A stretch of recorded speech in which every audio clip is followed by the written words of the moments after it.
Yeah, I remember, my dad would used to tell stories of my grandpa saying, like, it just needs a lucky strike on its head, right? That was it. The 3-inch lucky strike. If it had it, the lucky strike, it was done.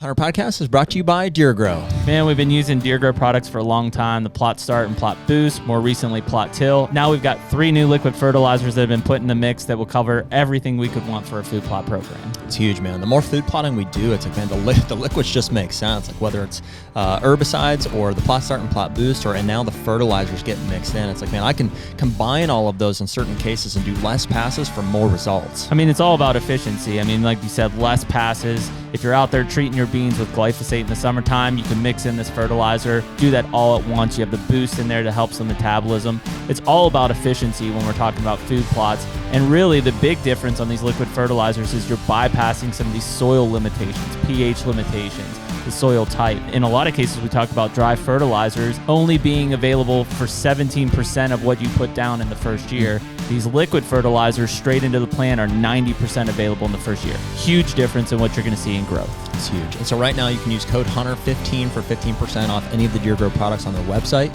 And as always, better food plots, bigger deer.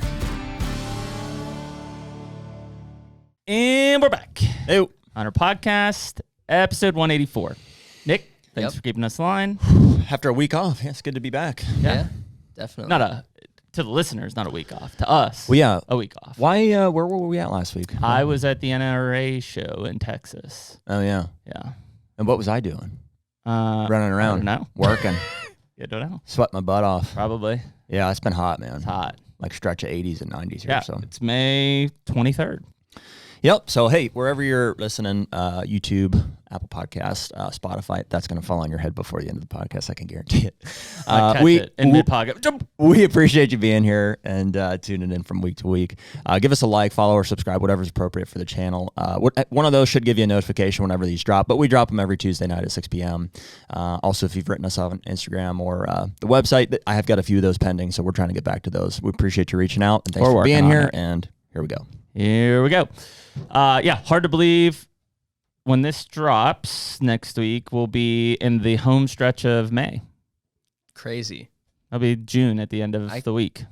Time's flying. I know. I can't believe it. That's nuts. Well, we talked about how hot it's been. I mean, that's one thing. But yeah, I mean, it'll be June. Well, let's cover some news. And breaking news. Okay. News number 1. We did not draw North Dakota. Heartbreaker. 2 years in a row. 2 years in a row. No draw. And we kind of knew a little bit. They'd cut the any deer bow tags for non-residents down to like 330, and there were from what I see, there were over 3,000 applications into there. So and what was the how many tags did they issue? Had they issued previously? I think it's been decreasing. I think it was like 540. At one point, it was up to like almost 700. I think the first couple of years we drew. Yeah. So it's half of that, which in retrospect is smart. I mean, they've had a struggle with their population, some decrease years, some barely increase years. Some pretty significant EHDs. I mean, I'm not 100% sure the statistics on that, but I know they've had a serious drought for more than 1 year. I think this year they're bouncing back, but also because of that, they had some pretty significant EHD die-off. So, yeah, I mean, that's the right move for them to dial back on tags. It sucks for us. Like, we obviously want to go hunt North Dakota, but it is what it is. At least 2 years of like major drought that we had gone through. So, so breaking news, did not draw. We're still figuring that out. We'll figure it out. We got options. For next point, season. I think I know where you're going with that. You're going to go to Iowa? I'm going to go to Iowa next. Yeah, so no more party hunting in Iowa. For non-residents. Yeah, residents can. I haven't read the thing, so I mean, if you... Basically, the loophole, if you haven't known, is, everybody's like, well, it takes so many points to draw. Correct. The loophole is if you buy a doe tag, you can then go out there and hunt during the season, and you can party hunt with somebody who has a tag out there.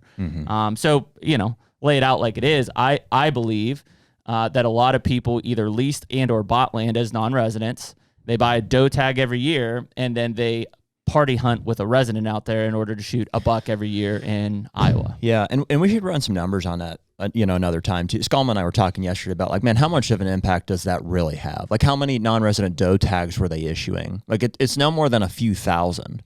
Yeah, I mean, I wouldn't say I don't think it's a huge impact, but it was a loophole to get around the very harsh restrictions for non-residents being able to hunt the state, period. Yeah. Well, and so why, while I think that that's probably a smart decision, like it's cleaning up a loose end. Yep, that's it. It's closing up a loophole. It's really going to hurt some people this year because as far as I know, there's no grace period. So like, nope. There's guys that have effective now paid for leases. They've got things in the work to be able to, Well, I mean, Harlan and I were going to go hunt, and he was going to. That's going to affect you guys this year. We can't.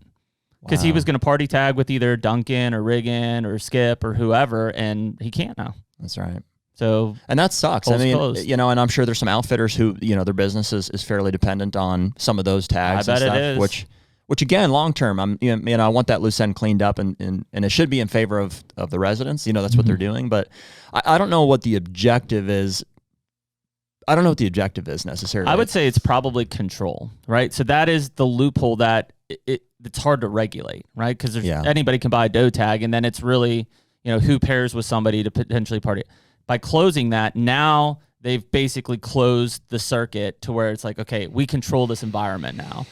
I think they're about to get ready to probably do a new analysis on maybe the $3 for a landowner, possibly non-resident landowners getting a tag. Like there's a lot of things that can come into play now that you've closed basically an uncontrollable number of non-resident hunters for bucks. It's tough to we shouldn't even have an opinion. I mean, as non-resident hunters, like that's where our interests lie. But also, just like, and we'll get into it here, like in the state of Ohio, once we bring our guests on here and stuff. But in Iowa and all states, like we want the residents to be prioritized, and we want the resource to be prioritized. Correct. So I want non-resident hunting opportunities, but not at the detriment of the resource or of resident opportunities.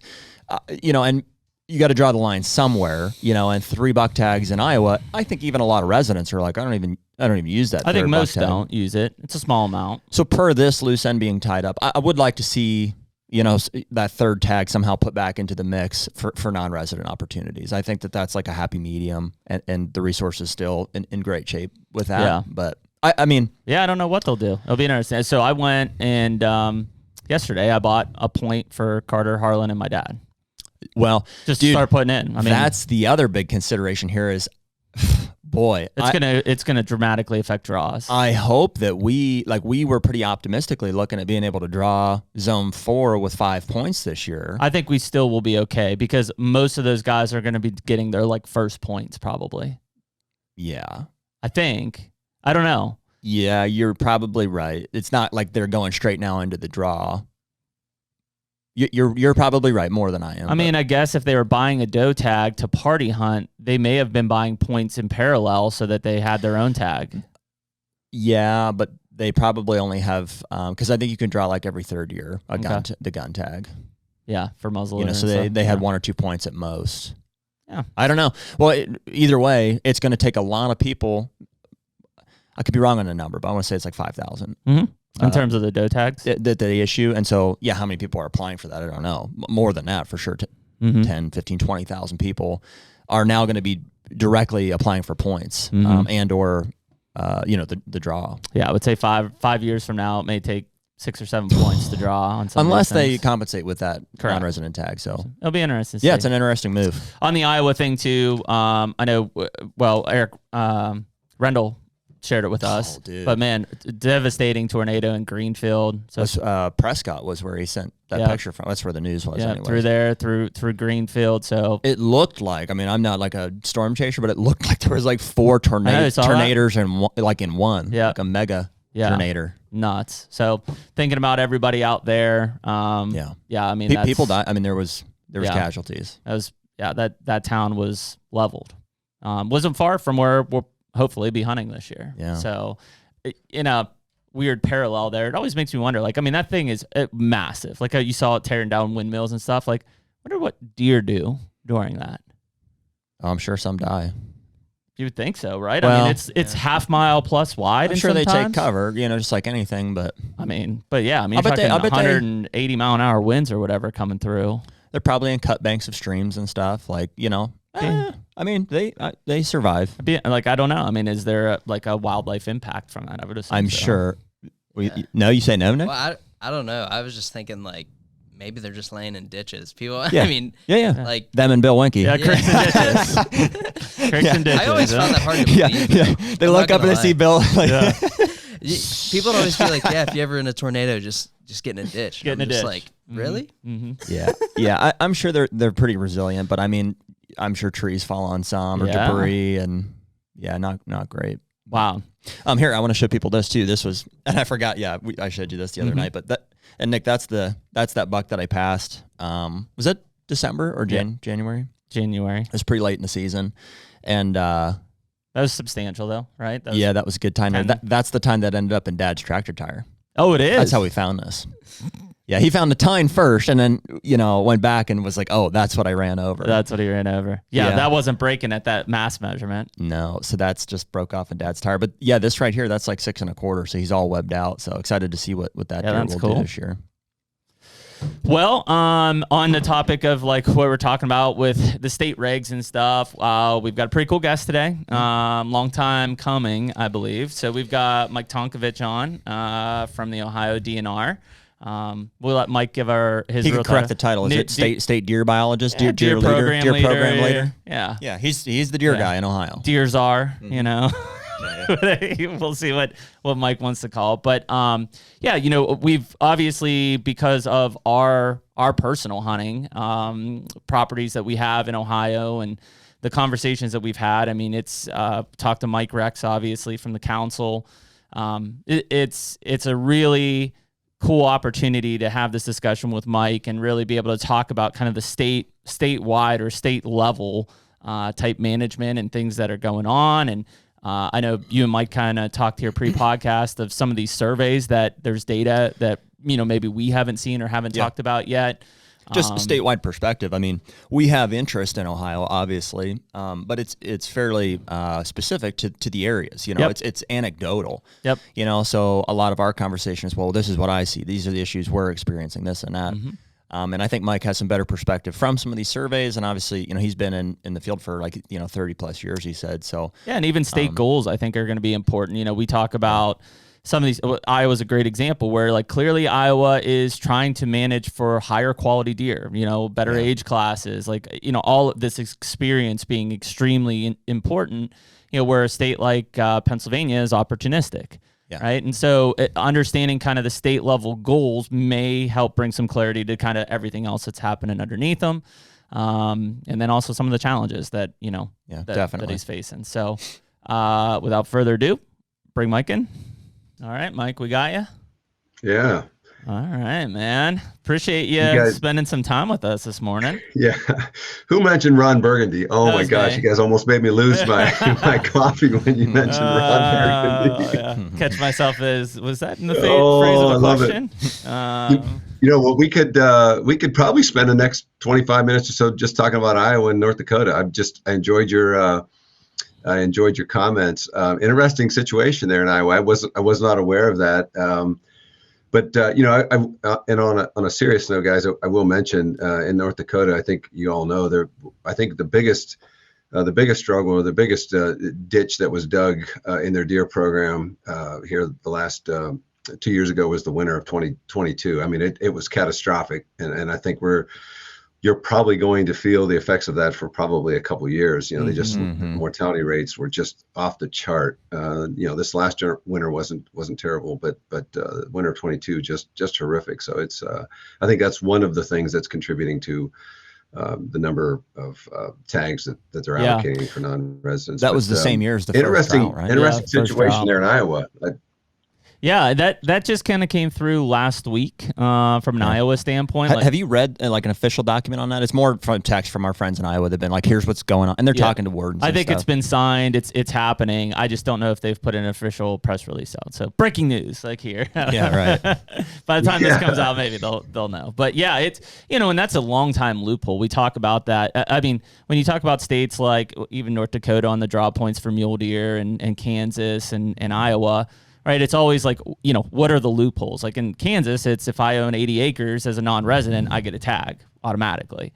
That's the loophole. So, there's a lot of things. And that one, I think for Iowa has been, it's been the well-known, opportunity to be able to hunt Iowa, damn near every year if you wanted to. And I know that Scumma blames us for people knowing about it, but I'm like, dude, people knew. But I mean, it's one that for sure is, it's going to have broader impacts than just the hunting community side. Like we've talked about, I think that there'll be a max exodus and land sales here of non-residents who probably were able to hunt their land every year because of this system that they're not going to now. And so it's like, well, the land prices are good. I better get out while it is good. Yeah, that's of course, just like everyone else, I've heard from Mick Hellickson and others, over the years that I can't even hunt my own property. I didn't hear the rest of the story that this loophole that you guys mentioned. But I mean, obviously from a wearing a state deer manager's hat, I understand what they're trying to do because we face similar things here in Ohio. If you're going to and we'll talk, I'm sure, tons more about this, but there was a time where demand for deer far exceeded the supply, and so managing a deer herd was as simple as controlling the valve, right? Just letting as much pressure in as you wanted to control, to manage the harvest the way you wanted it. But today, obviously things are flip flop. There's so much more supply than there is demand, especially for antlerless deer, and so if you're going to manage a harvest under those conditions, you have to have fine tuning knobs. You have to have much more control over the harvest. And in a state like Ohio, which is, people love the very simplistic system that we have here. You can buy a single tag, good for a deer of either sex for 4.5 months. You can use any weapon type that you would like. And there are certainly some upsides to that. It's certainly convenient for the hunter. But from a manager standpoint, it's really impossible. I would love to see, state or season specific permits, for instance, so that we can control the harvest and we can force people to. And force is not the word. Obviously, you understand what I'm saying. We need to, and we can talk. We'll probably talk and get into this this idea of limiting opportunity as a means of increasing the harvest. But the long and short of it is, guys, is that today. We need more tools. And interestingly enough, we had back in the 70s and 80s, we had far more tools in our toolbox for managing our deer herd than we do today. And we need them back. And we'll probably harp on that and talk about that more. But there's not a real big appetite for complicating deer management right now. Not at this juncture. From us either, frankly. But Mike, what is your what is your title? What's your role? Can you give us some background in your position in the state of Ohio? Yeah, absolutely. Happy to. So just a quick synopsis. I joined the agency in 1995 as a deer program administrator. Been doing that since. So I'm coming up on 30 years now. I got my undergraduate degree from Ohio State. Back when you still drove horse and buggy. No, just kidding. Went to Virginia Tech, got my master's and PhD. Yeah, it seems like that long ago. I will tell you, though, I got my degree from Ohio State University when it was Ohio State University, not the Ohio State University. Yeah, not the. So anyway, left Virginia Tech in 1995, and it's funny, guys. It's sad to say, but I grew up in Northeast Ohio in Trumbull County. Went to Ohio State. When I left Ohio State, I drove, and you guys are familiar with Ohio, and certainly Jeremy, you'd recognize this route, but drove from Columbus at Ohio State, got on 33, drove down through Nelsonville. And I swear to you, I said, if I ever came back to this state, this would be a place I'd want to reside. I didn't realize, sadly, very, very narrow life. I didn't realize Ohio had the hills that they did in Southeast Ohio. And so I finished grad school, applied for like 8 million jobs. Interestingly enough, the only 4 that I got interviews for were deer jobs, and I should have known that was a sign. Probably the only jobs that seemed to be available and were offered to me were deer jobs. One in I drove to Kansas. I don't know if you guys, well, you probably don't know Lloyd Fox. I know Lloyd. Yeah. Okay. I feel like Emily probably would remember that name. She probably knows Lloyd, but drove to Kansas from Virginia Tech, stayed with some friends in Missouri. And Lloyd told me later on after we became colleagues, he said, I would have given you the job in a heartbeat, but it didn't seem like you really wanted it. And I'm like, Lloyd, I drove to Kansas from Virginia Tech. I needed a job. I drove to Massachusetts. I needed a job and ended up here in Ohio. So it all worked out. So deer program administrator since 1995, more or less oversee what little research we do in the state, but mostly management, which is a full-time job, as you might imagine, in and of itself. Yeah. Well, and I think, Mike, the interesting thing about Ohio, as, maybe compared to some of those other states, but even contrasted to Pennsylvania or Michigan to your north, is you guys don't have a ton of public land. I mean, it's a lot of privately held ground in that state. Yeah, that's interesting. You mentioned that, Jeremy, because a few years ago, I guess it's probably been 10 or 15 years ago now, Gordon Whittington was at the Buckeye Big Buck Club banquet, and he recognized that, and his remarks were really interesting and kind of stuck with me. But he said, Iowa and other states are producing, Kansas producing really nice bucks, but Ohio is producing really nice bucks with 11 million people. And so we're doing that in a state with a lot of people, very little public land, and I that's always been one of the I guess one of the high points is that we're able to do it with even with, and I think of course it speaks to the adaptability of which isn't so good for the deer or maybe so much for us, the incredible adaptability of the white-tailed deer. They're able to thrive in places where you wouldn't expect them to. So anyway, I thought you were going to mention, that Ohio has become, a destination state. Because when I was still at Virginia Tech, I remember talking to some folks in Virginia. It may have been Dave Steffen, the deer program guy at the time. He mentioned this would have been, the mid 1990s, 1994, 1993, or 94, I guess it would have been when I told him I got the job. And he said, yeah, Ohio's really coming on. And, historically it's not been a destination state. But today it certainly has drawn attention of a lot of folks. Well, I remember, growing up in Pennsylvania and doing our traditional deer camps in here, like a couple of my uncles would go to Ohio to archery hunt or to gun hunt. And, to me, again, at the time when, internet is non-existent and or very new, like it seemed like that was such a big leap to just, cross our border to go and hunt in Ohio. It's like, whoa, you're going out of state. Like, I don't even know how you do that type of stuff. So yeah, and probably it didn't get the recognition like, the Illinois and the Iowas were getting in North American whitetail deer and deer hunting. We talk about that all the time. Is like that was where you lived through those places that, wow, like guys are killing giant deer in Pike County, Illinois. And Ohio probably wasn't getting that necessary notoriety like some of those Midwestern states were.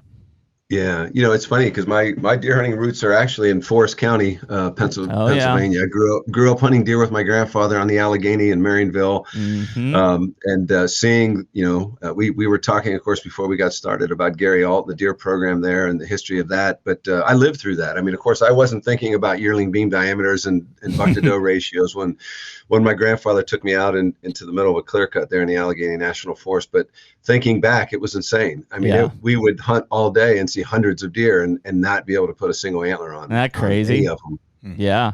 I remember, my dad would used to tell stories of my grandpa saying like, it just needs a lucky strike on its head, right? That was it. The 3-inch lucky strike. If it had it, the lucky strike, it was done, right? I heard that. Yeah, that was but it was one of the first hunts I had with my dad up in that area, and he ended up killing a really nice, it was probably a 2-year-old 8-point, but for the time, but we had seen literally, it was like 30, 40 deer and herds just coming through, and you're looking and there's not a buck in them. It's just does and fawns, that's all it was. We watched the only indication that we had that there may have been a male in the group. We watched it must have been a button buck, trying to mount, but it was unbelievable. I mean, coming through a clear cut, you thought you were hunting in a pasture with cattle, but these were deer. It just didn't make sense. It was fun if you like to see deer.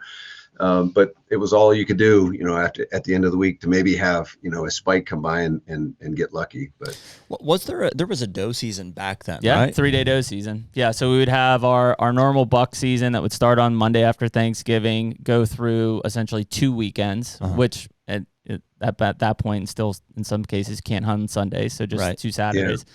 Then the Monday after the season, Monday, Tuesday, Wednesday, would be a 3-day doe season. Well, so what was the reason for such a significant imbalance of the ratio? Why were there so many more does than bucks back then?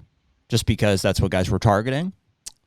Yeah, I mean, I think there's a multitude of factors into it. Because it's not like just environmental factors are yielding more does than bucks. It's because of hunting pressure. Correct. Yeah, and I mean, we were shooting 95% of the bucks we killed were 1.5 years old.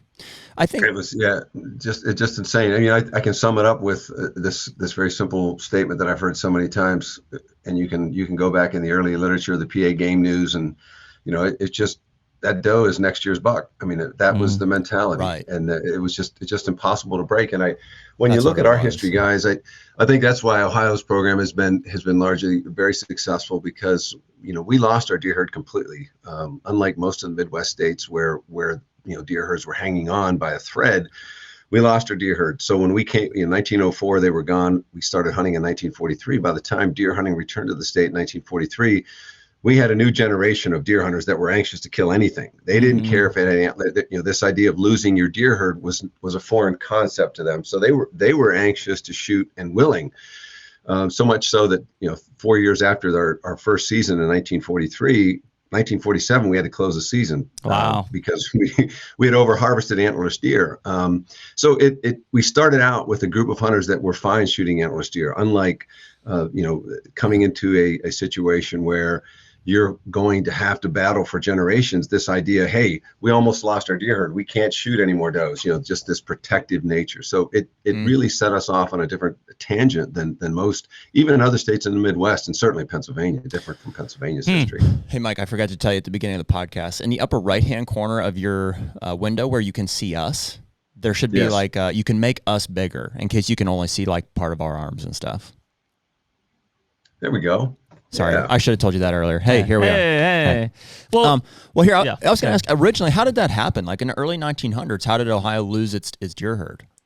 Yeah, I think, guys, no surprise here. Just unregulated take, right? I mean, it was you were selling hides, you were selling meat, you were selling whatever. I mean, there was no license, there were no permits. It was largely a free for all. We lost them first in Northwest Ohio, and then I think the last we had the last year was in one of our south central counties down along the Ohio River, but just unregulated take. I dare say harvest, because it wasn't regulated, and it wouldn't be called hunting, that's for sure. It's just unregulated take. We thought that resource would last forever, but when you cleared the forest, and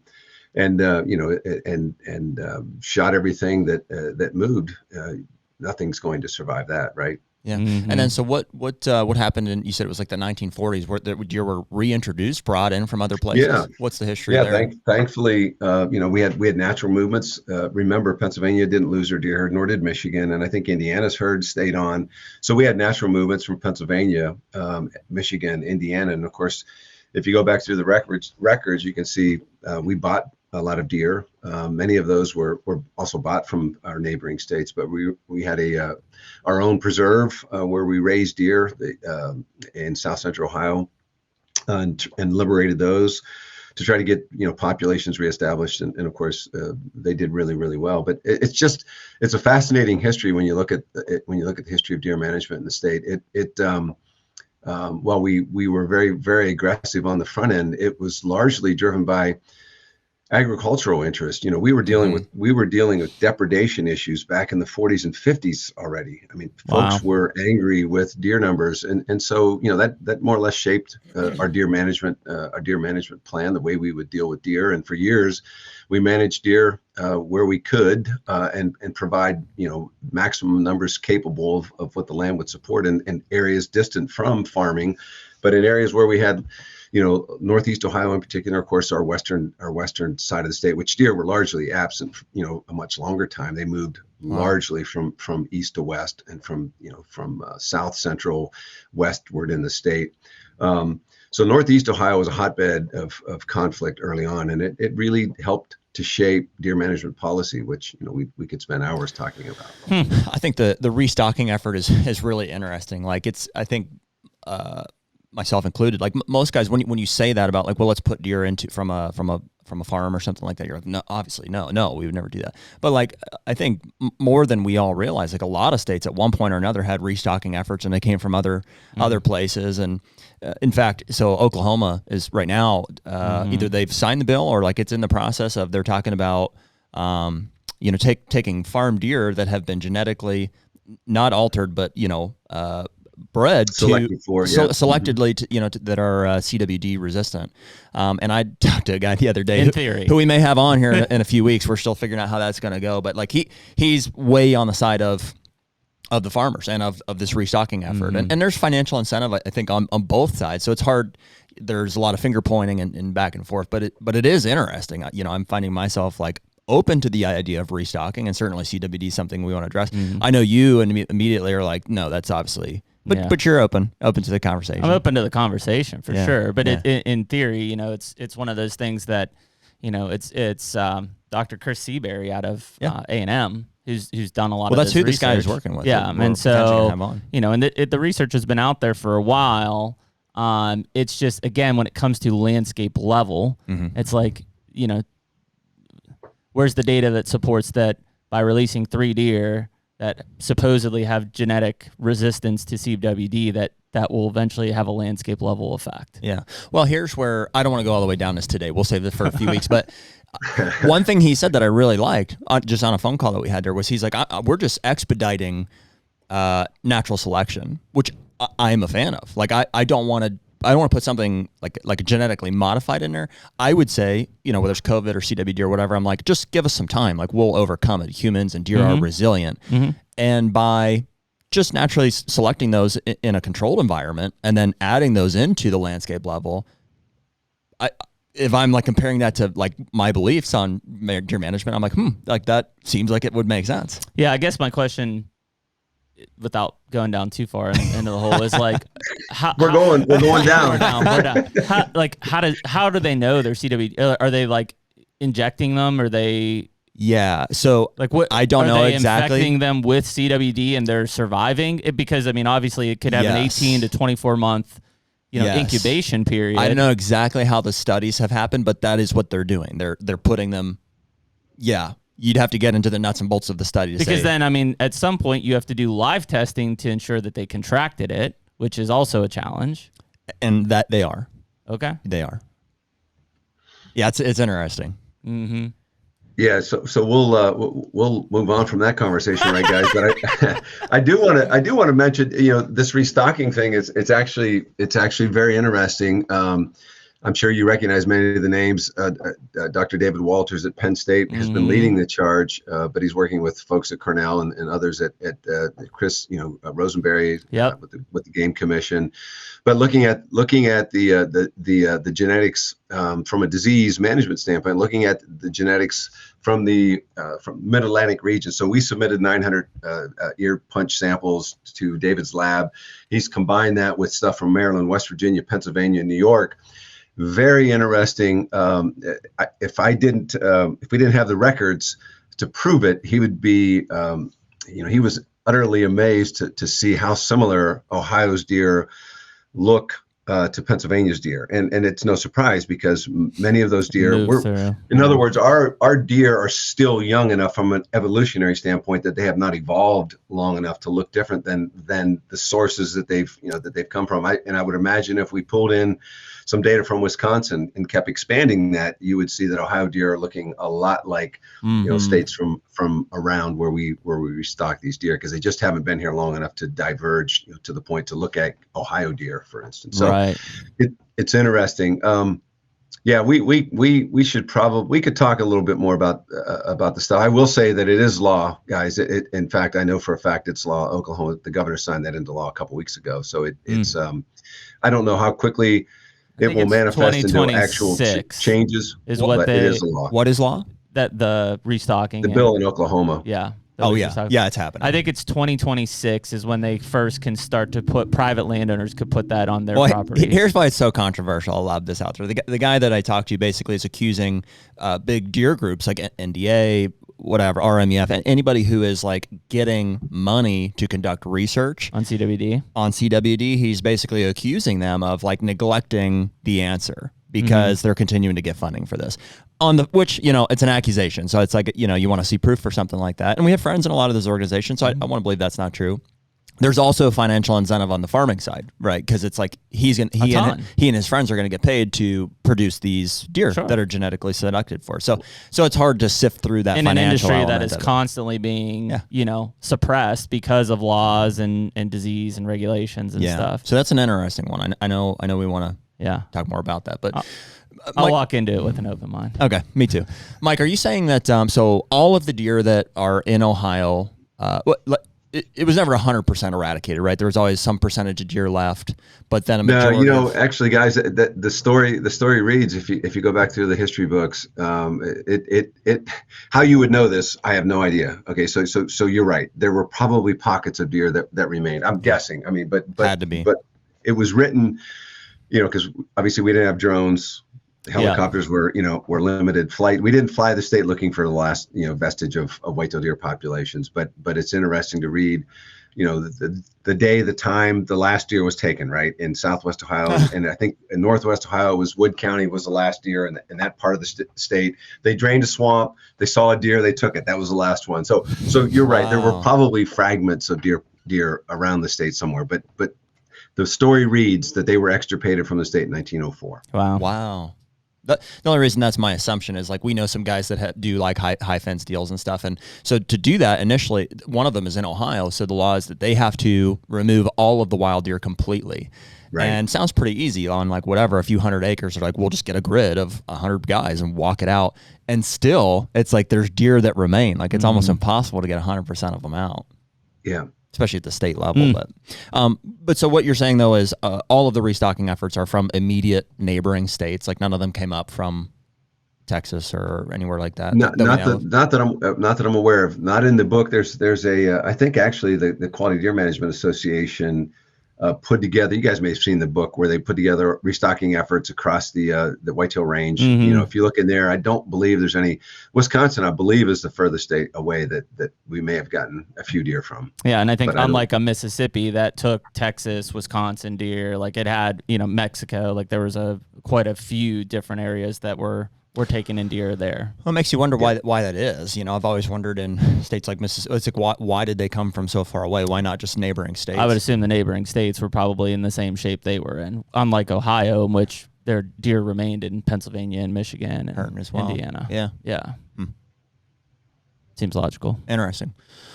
Well, I guess, Mike, let's get into, you and I had a phone conversation a couple of weeks ago, and like, one of the first things you brought to my attention that I was like, because we obviously have like, we're doing this every week, and we're talking way more than that about what we perceive as issues.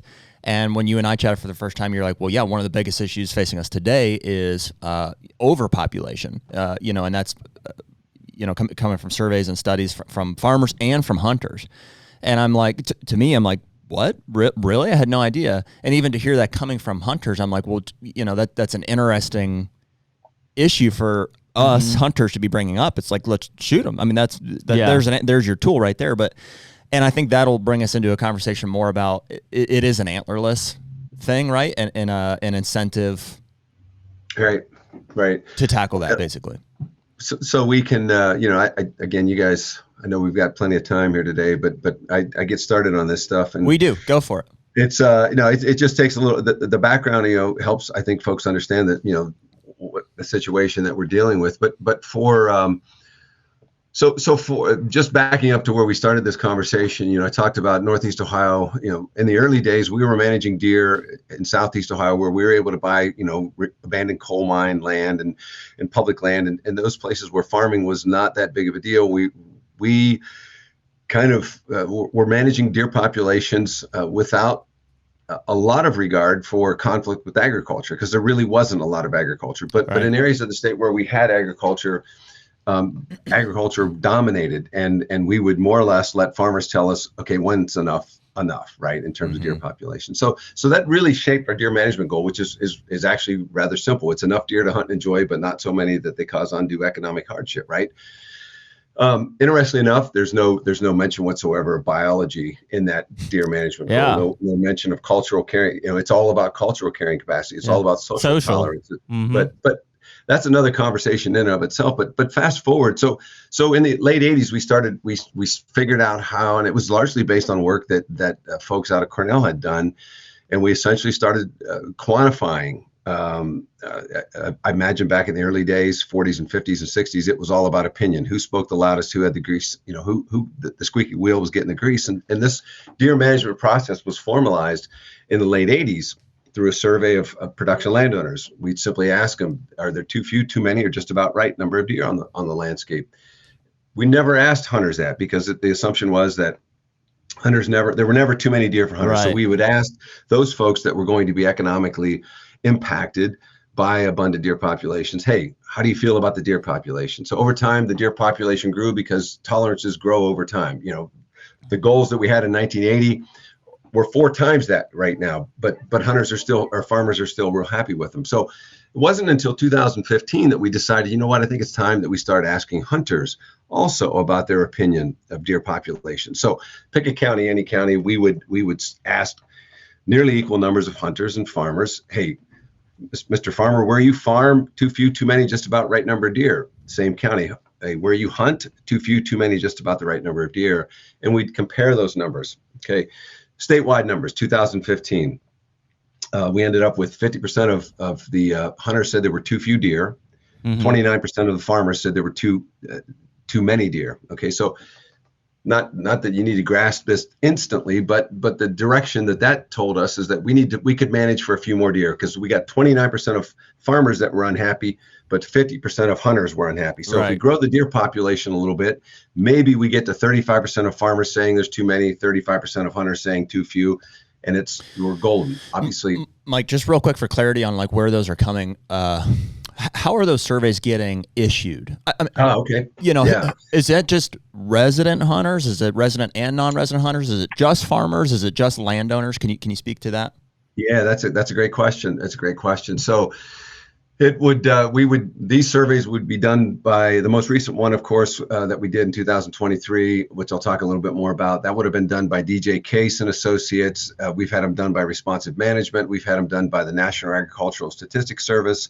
So those would be the firms that would be doing it, sending surveys to the tune of 15,000 of each of those two groups. And it would have been, we have dabbled with rural landowners and production landowners. So in other words, just farmers, and we occasionally were getting into doing rural landowners.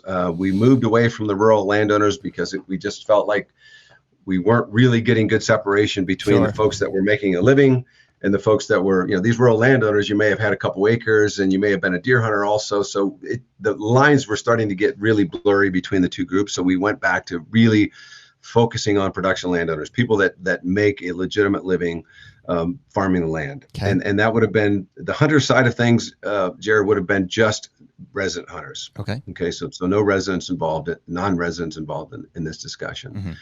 But in 2000, just to speak to your point about the hunters, too many deer. Hunter said too many deer. Well, in 2015, 3% of our hunters statewide said that there were too many deer where they hunt. Not a lot, but still kind of got our attention.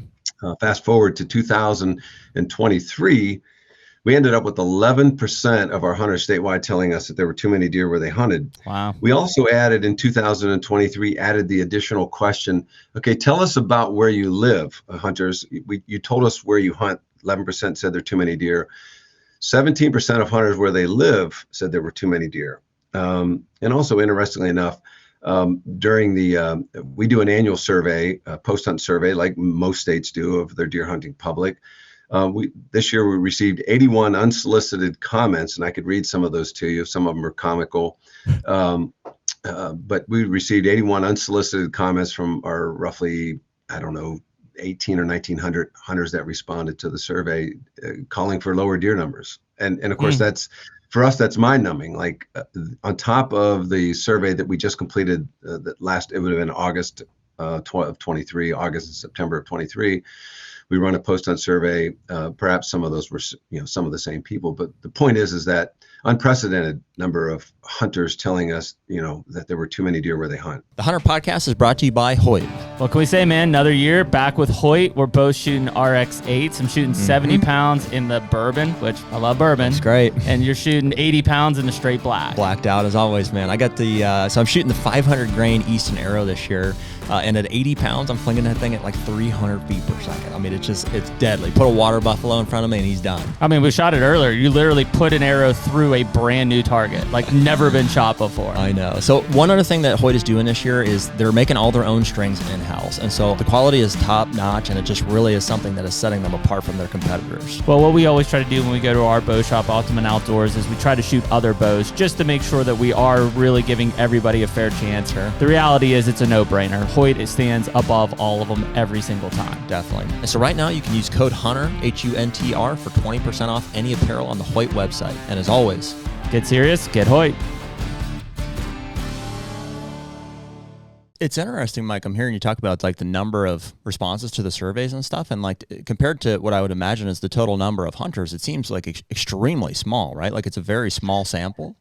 We were doing well. We finally dug back out of single digits, Jared, but we're 12, 13, 14% maybe response rate, which is, that's mind numbing in and of itself, right? I mean, this is something that we think you're passionate in. I get it. When I leave work, I understand. You get surveys about the toothpaste, the car you drive, where you live, where you hunt, where you want to vacation. There's everybody wants a piece of your time. So I get it, but at the same time, and I guess we have tried. Every time I get an opportunity, I want folks to know that this is legit. We're not blowing smoke. We are asking you your opinion, and if you don't answer, then we're not going to make a change because this is how this works. Dude, here. If I don't say this, I'll forget it. Let's come back to it later. Here's an idea for you. Yeah. Why not incentivize? It's going to be more relevant for non-resident hunters. Why not incentivize non-resident hunters to take the survey by offering them a free doe tag instead of charging $76 a tag? Yeah. Well, they don't have to pay $76 anymore. That $15 management permit is available in every county and non-residents are able to buy it as well. So that's we need to survey non-residents. That's something that we spend a lot of time. If you ever take a look at our website, you see that Clint McCoy, our deer biologist, does a really nice job with our publication. We spend a lot of time diving into the non-resident harvest, the composition of the harvest. When they take most of their deer, what the composition looks like. But we've not yet, and we should. Non-resident hunters up until the last couple of years has been the only segment of our hunting population that continues to grow. But we've taken a little. I noticed this morning when I was reviewing the numbers, we've had a couple downturns here recently. So, well, sorry, go ahead, Jerry. Mike, one of the conversations we've had, and I don't want to go too far off of this topic because I think it is good, but a lot of your non-resident or a lot of your resident landowners don't have to purchase a license. Right. An immediate all family. of them. All of them. So all of them. So none, there's no purchase for does, bucks, nothing. Correct. So Nothing. landowners, just resident landowners. Yep. Okay. So when we talk about responses that we're getting in, who's being surveyed, I mean, do you feel like there's some bias there because we're not being able to reach out to those people? So wait a second. When in terms of Jeremy, I'm not sure who aren't we reaching? Yeah, the resident. He's saying, are you still able to survey resident landowners even though they don't have to buy a tag? I got you. Yeah, that's a great question. And so here's how it might work. We might pick up a few landowners because we have a number of people that will kill deer as landowners and also buy a permit. So if you were to do that, we might pick you up voluntarily. But by and large, we're missing most of our landowners, and to address that, we have tried unsuccessfully multiple times to even ask them to go in and get a free license so we know we can reach them, but they're not having it. Want no part of it. We don't want you to know what we're doing. It's none of your business. Now they do have to check their deer, right? So we do know that, but then if we surveyed that group, we'd only be getting the successful hunters, which is obviously a very biased sample. And that goes back because we've had lots of discussions around different Ohio deer management things, whether you talk about baiting, crossbows, current state of deer population, whatever. And the reality is like, if you're not buying a license because you're a resident landowner, sure, right? You don't have to, but you're also not going to get your voice heard when you have concerns, right? Because you're essentially segmenting yourself out of the group that is being talked to. How about this, dude? Why not even just dial that back? Like, leave the whether they have to pay for it or not out of it, because I know that's that's what's contested. Why not just make those surveys mandatory up front for anybody that is going through the act of purchasing a license? So non-residents have to purchase them. Resident non-landowners have to purchase them. Yeah, but you still can't get your resident landowner. Why not just have a process for them? It's just like a free. They do. They're not doing it. Yep, they're not buying They wouldn't do it. They wouldn't even come in to get a free permit. Okay. So that we knew that they were, so we had a pool. We explained. I mean, Jeremy, you nailed it. I mean, this was the logic that we used. But of course, we're state government, so we're deceptive. We're up to something. We're after their data. We want to know what they're doing. So on and so forth. And it's foolish. I mean, but that's the reality that we were dealing with. Is that will never budge. I know. Watching Missouri over the years, I feel like they have. Even added some, they've increased minimum acreage size requirements. We have nothing. I mean, if you can stand on it, you can shoot. You can shoot from it. You can harvest deer. I think that is, we've had this conversation a lot because, I think Mike Rex was the one who said, basically 70% or so of the license revenue is coming from non-resident. Well, it's because obviously a lot of the people who own land that are residents don't need to buy anything. What are the actual numbers? So Jeremy's saying 70% of the license fees, the bill is footed by non-residents. How much actual hunting is happening by residents versus non-residents? Okay, so we can break that down a little differently. So if we look at, and I think that number, so they account for, it's incredibly lopsided. So they account for, non-residents account for about, and don't quote me, these aren't exact figures, but like a third of the license sales and 70% of the revenue. So it's incredibly lopsided there. Mm-hmm. But they, I'd have to pull some of the, I've got my report here in front of me, but I have to pull some of the stats in terms of the proportion of the total harvest that non-residents account for. Because what I'm thinking about right now, I've got landowners in mind, which is they account for 28% of the total harvest. And that has been fairly static. And I just lost my train of thought. Where was I going to go with that? We're just talking about residents versus non-residents. So you're saying, you could say 70%, but 2/3 of the license bill is footed by non-residents, and 1/3 of the issued licenses are to non-residents. Yeah. Yep. That's that about answers right. my question. And that about a 2-to-1. Yeah. That pool of license holders, though, however, does not include many of the resident landowners because they're not buying one.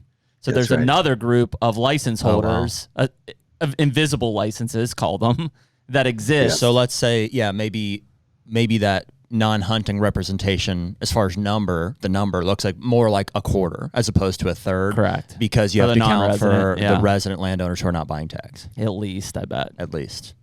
Okay. And that's, guys, from a management standpoint, that's only a fraction of the challenges that exempt landowners have. I mean, they create so many obstacles for us in terms of being creative with management strategies because they don't have to get permits. So bag limits don't really mean anything. I can't think of any really good examples right off the top of my head. How many do you think they check, Mike, in terms of, like, it is mandatory that they check the deer that they harvest, but I mean, clearly if they're not buying a license, I mean, I'm sure they don't feel very convicted to check their game as well. Yeah, that, Jeremy, that's an age-old question that I don't think any state can actually answer. They have to have a confirmation code to take it to a processor, though, right? That's right, absolutely do. Yep, they got to have a confirmation code, or to take it to a taxidermist, or to get it, into the Buckeye Big Buck Club. They've got to have that confirmation code. So, and I guess.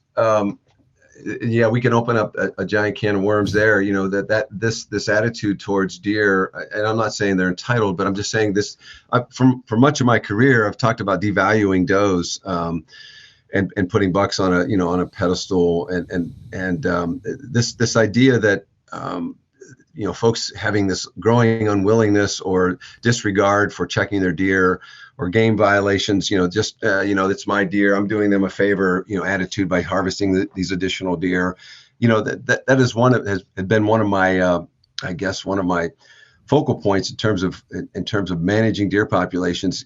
What I'm getting at is if we could, when you lower populations, you bring back respect for the resource, right? I mean, deer populations, when they're incredibly large, people start to disregard them. They have a lot less respect for the resource than they had 20, 30 years ago. And so this I guess this is one of the added benefits of having a smaller deer population on a landscape. Lots of reasons, and one would be, people would, again, I think it's difficult to have a ton of concern for the rules and regulations when you drive down 77 or 71 or up 33 and you pass as many dead deer as you do, idle cars on the side of the road, or it's a difficult situation. Well, it's the feedback that we hear often, which is like, and we're not trying to be critical, but we're just having debatable discussions to put it out there, to have these conversations. And most of the responses are, what do you care how I hunt or how I kill them? Like, it's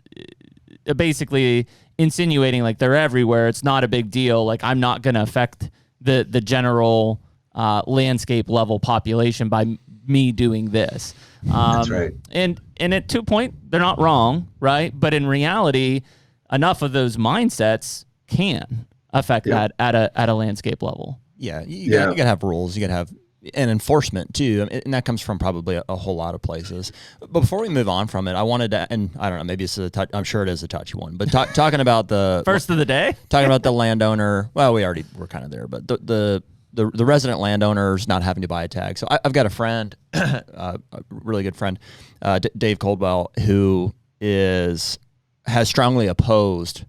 Maybe it was brought up a few years ago. I wasn't aware of it, but that, hey, maybe residents should pay for a tag, or was that brought up? Was that ever proposed?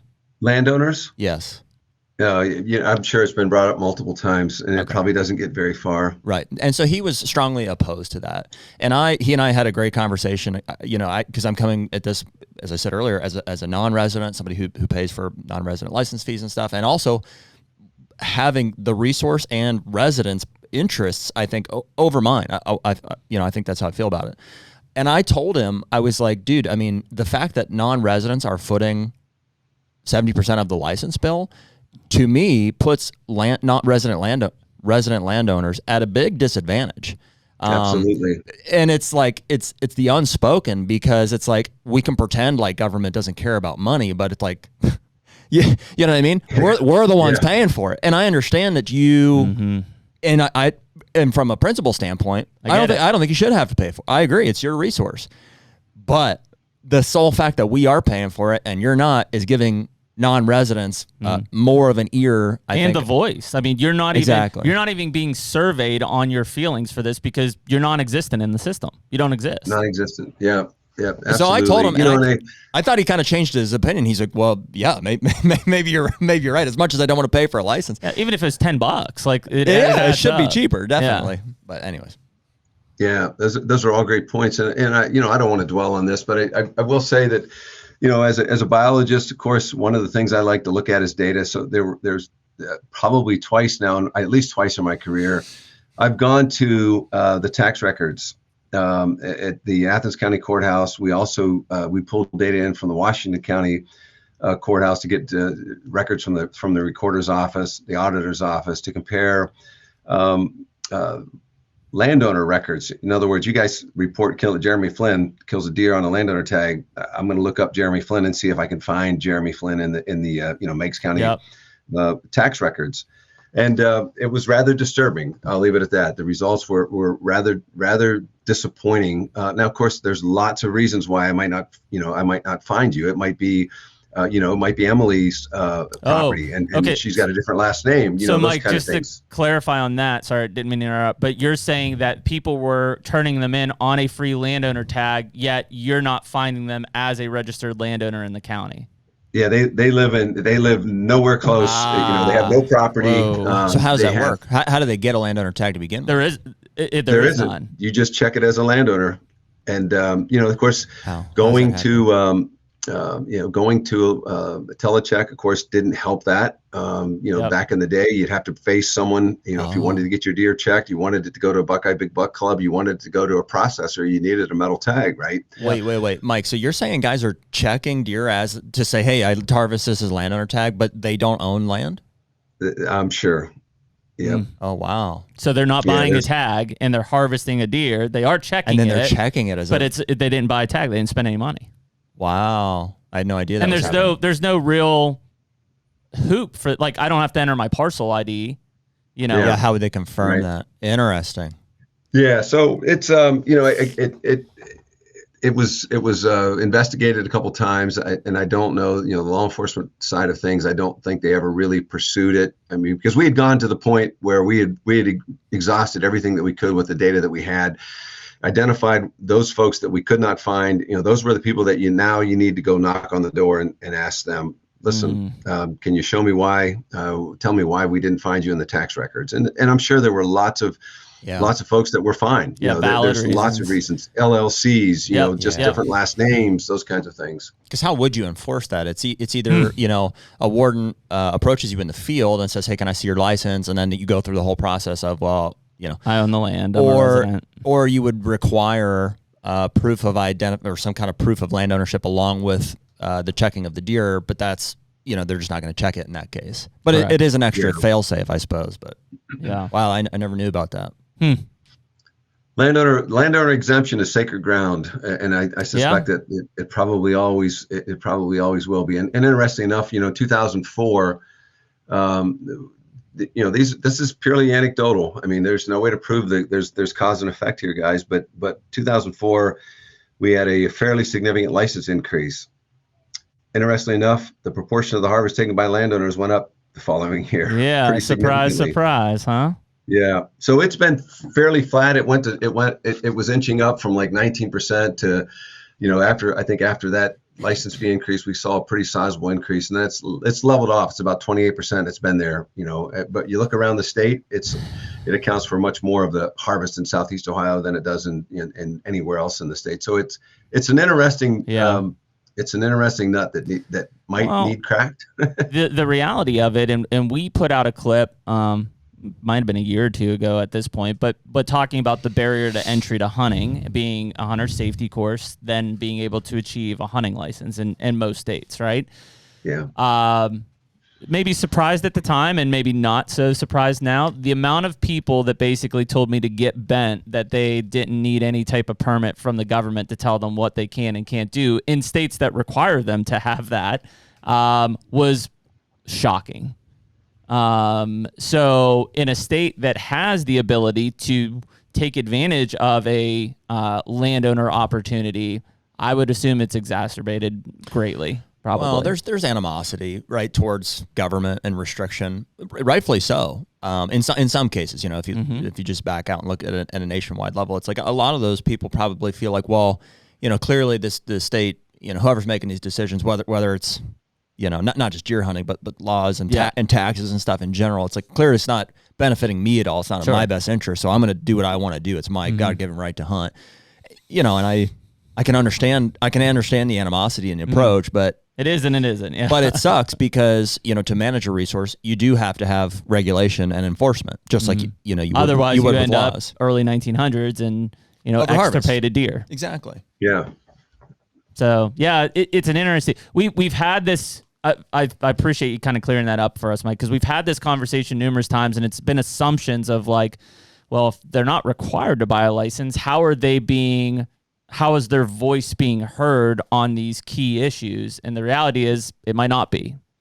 Yep. The reality is most likely it is not. I can't remember the number, but it's probably a little more than single digits where we have overlap between folks that actually can, we know they're landowners because they check deer as a landowner, but they also buy a license. But again, that's we're only grabbing a small sample of those folks every time we take a swipe, from the pool each year. So it would be, in my opinion, it would be to their best interest if they really wanted to have their voice heard, to come through, and purchase a free license, register, whatever it takes, so that we can at least get you in the pool. That's it. Purchase a free license. It's just lazy. At least then you're like, I still feel like if they're not paying for it, the voice is not valued as much. But at least if they are purchasing a free license, we can get them in the survey. They're accounted for. Accounted for. Yeah, that's right. Yeah, it's like let me complain about who the president is, but I didn't vote in the last election. Right. It's the same thing. So it's precisely. Yeah. So it is a although I think to your point, if they own land and I think that. I agree that, especially as a resident, they probably don't need to purchase a license. Mm-hmm. The reality is that they need their voice to be heard. And so you're at a crossroads of how can you do that when you don't know who they are, basically. Yeah. Well, which brings you to like issues, so a lot of, I would say my friends out there are resident landowners just because my family, that's where they reside. My parents are residents of Ohio. That's where their farm is at and stuff. So a lot of our friends are their neighbors and stuff. They're resident landowners that don't buy licenses. Mm-hmm.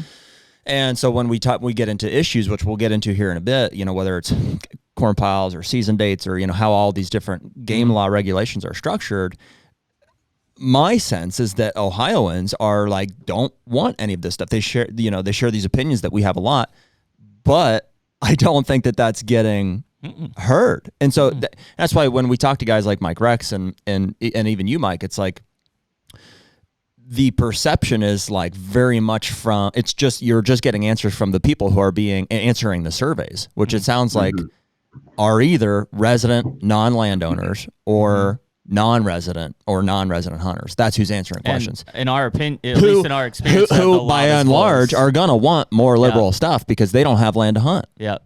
Yeah. Generally speaking, the non-resident people tend to be the loudest voice. We saw that in Kansas when Kansas made a move to potentially ban baiting, which seemed, if you hear from the behind the curtains, seemed like a done deal. All of a sudden, these manufacturers and non-residents and even some big figures in the hunting industry start yapping that they weren't consulted on and that it's government taking away this and that. And then next thing you know, it was like, oh, wait, no, this wasn't a thing. We were just going to start having these conversations with hunters directly. And it's like, that's the voice of a non-resident and a lot of them having very loud voices in that case. Well, and it's not rocket science to understand where guys are coming from. Like, of course, people who live out of state, don't own land in the state, they're going to be in favor of more, liberal regulations because it's harder for them to have access to the resource for the most part. Yeah. Mm-hmm. So it would make sense, for instance, that a non-resident of Ohio who doesn't own land is going to be in favor of baiting, just as an example, because that's within reach. Like I can go to a smaller property, adjacent to a larger property, and I can dump a corn pile and I can be successful in a short amount of time. In a short amount of time. So it makes sense that the dynamic would be that way. Not that that's always the case. Whereas on the flip side, I think resident landowners who want to preserve their resource, you would think they want to have a better opportunity for their kids and their friends and neighbors and family. As long as they can realize that those things are impacting their ability to have that, are going to be generally against that. They're like, I'd be interested. I don't know. I don't know if you're right on that. I'm not saying you're wrong. I could be wrong. But I would say, and I might, without putting you on the spot, like there are a lot of 10 acre and under. Well, guess what? We don't know because they're not getting surveyed per this. That's what I'm saying. There's a lot of 10 acre and under resident landowners who probably without the aid of bait would have a difficult time. The parcel size definitely matters. And I would say there's a lot of small parcel landowners who are hunting. Agreed.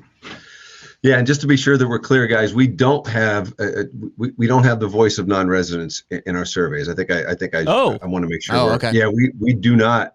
Wow. We've never surveyed non-residents, so we're not hearing from non-residents. The only people we're hearing from are the resident hunters, and of course, I think we all know you guys are well versed in this, but you tend to hear mostly from the avids. You hear from the extremes, and so if it's not broke, we're not hearing from those. We're generally not hearing from those folks, or the folks that really like us are they're preaching to the choir. We're hearing messages that we don't need to hear. So I agree. It's it's challenging. It's challenging for sure, but it would be nice to be able to go to the well and take a deeper bucket, because I mean, I really, we're sincere. We don't spend $144,000 just so we can, throw the data away, right? I mean, it's all about, listen, this is serious business here. We want to know how you feel. We want to know what you're going to respond to. We want to know what we're missing here. And folks, the more we hear from, the broader the audience, obviously, the better off we're all going to be.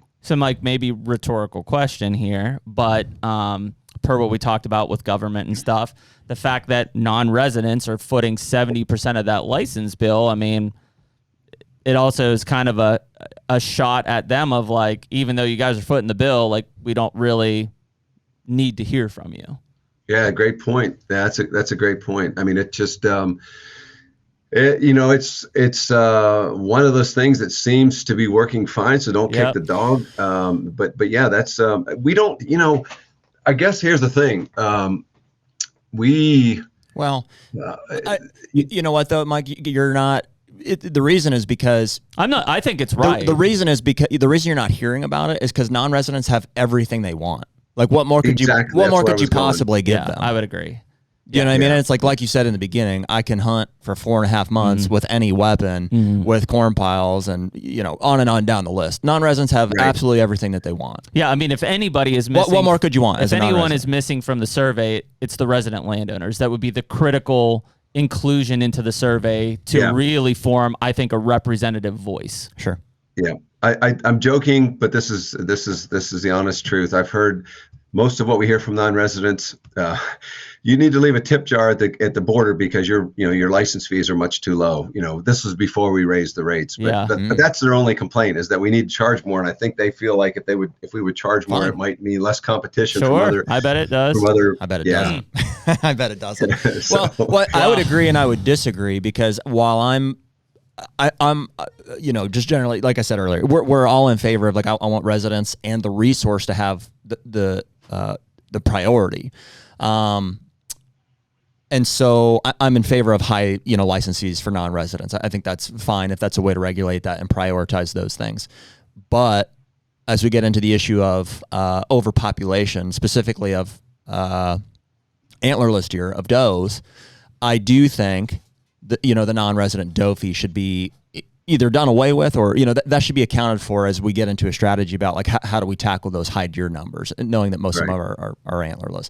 I didn't even know about that $15. What is the tag you mentioned there for non-residents? Yeah, it's the deer. We call it the deer management permit now, Jared. But it started in 2007. It's got an interesting history. It was very appropriately labeled the $15 antlerless deer permit. It was good for an antlerless deer only. It was only valid during the first 8 weeks of the season. That is probably the only significant regulation change, or is the only significant regulation change we made this year, was extending the valid dates on that permit. But we went from it being valid statewide, and as we got on top of the deer population in 13 and 14, we started restricting the counties that permit was valid, because we were making progress, and so we needed to pull back on the reins just a bit, to the point where we got, I suppose, by 2017-18, there were probably only a handful of counties, 3 deer counties, where that permit was valid. And so that's, to Jeremy's point, or I think I forget who mentioned it, but that was their only option for a long time, is if you didn't hunt in one of the 4 or 5 counties where that deer management permit was valid, you had to buy an either sex tag for $76 or $79, whatever the case may be. But now, since 20 or 21, that $15 tag, valid statewide, valid for residents and non-residents, with the exception of public land. I had no idea. I had no idea. I've been paying $76 per doe tag every year. No way. Yeah, me too. No way. That's why I usually only buy one more. Gracious. Because I'm like, man, I want to kill some does. Where do you even find that? I assume it's just in the list. It's right there in the list, huh? Yeah, it's right there. Yeah, and it's that's interesting, because when we made the permit valid statewide, and again, I'm just going to say 21. It's 21, 22, 23. Yeah, it's probably 21. It may have been 20, but Clint and I were super disappointed because the response was virtually non-existent. Like, we went from, I don't know, 8,000 permits to 12,000 permits. And we thought, well, maybe folks just didn't know it was available. So we surveyed that year. We integrated that into our post-hunt survey and asked folks about, we noticed that you harvested 2 antlerless deer, but you didn't use the deer management permit. Why was that?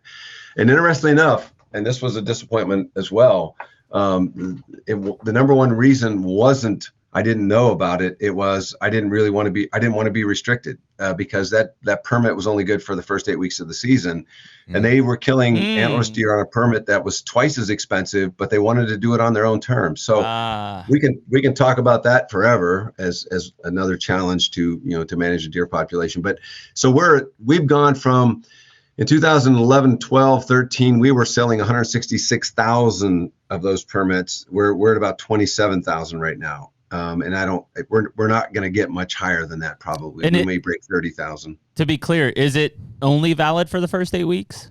No, it will extend this year through the bonus gun season. So we've added probably 3 weeks to the season. So that takes and we can talk about why that is. There should be an end date. Yeah, I'd be interested. Antlerless bucks. Yeah. Right. Well, it wasn't really designed to protect sheds. That wasn't the idea there. It was about procrastination and getting people to make a decision and shoot a deer early. And there is just a mountain of data that we could talk about as to why that was so effective. In fact, this was, I think, a big part of the reason why we were recognized in 2009 by the QDMA as the Agency of the Year award for some innovative. I like to think innovative harvest regulations.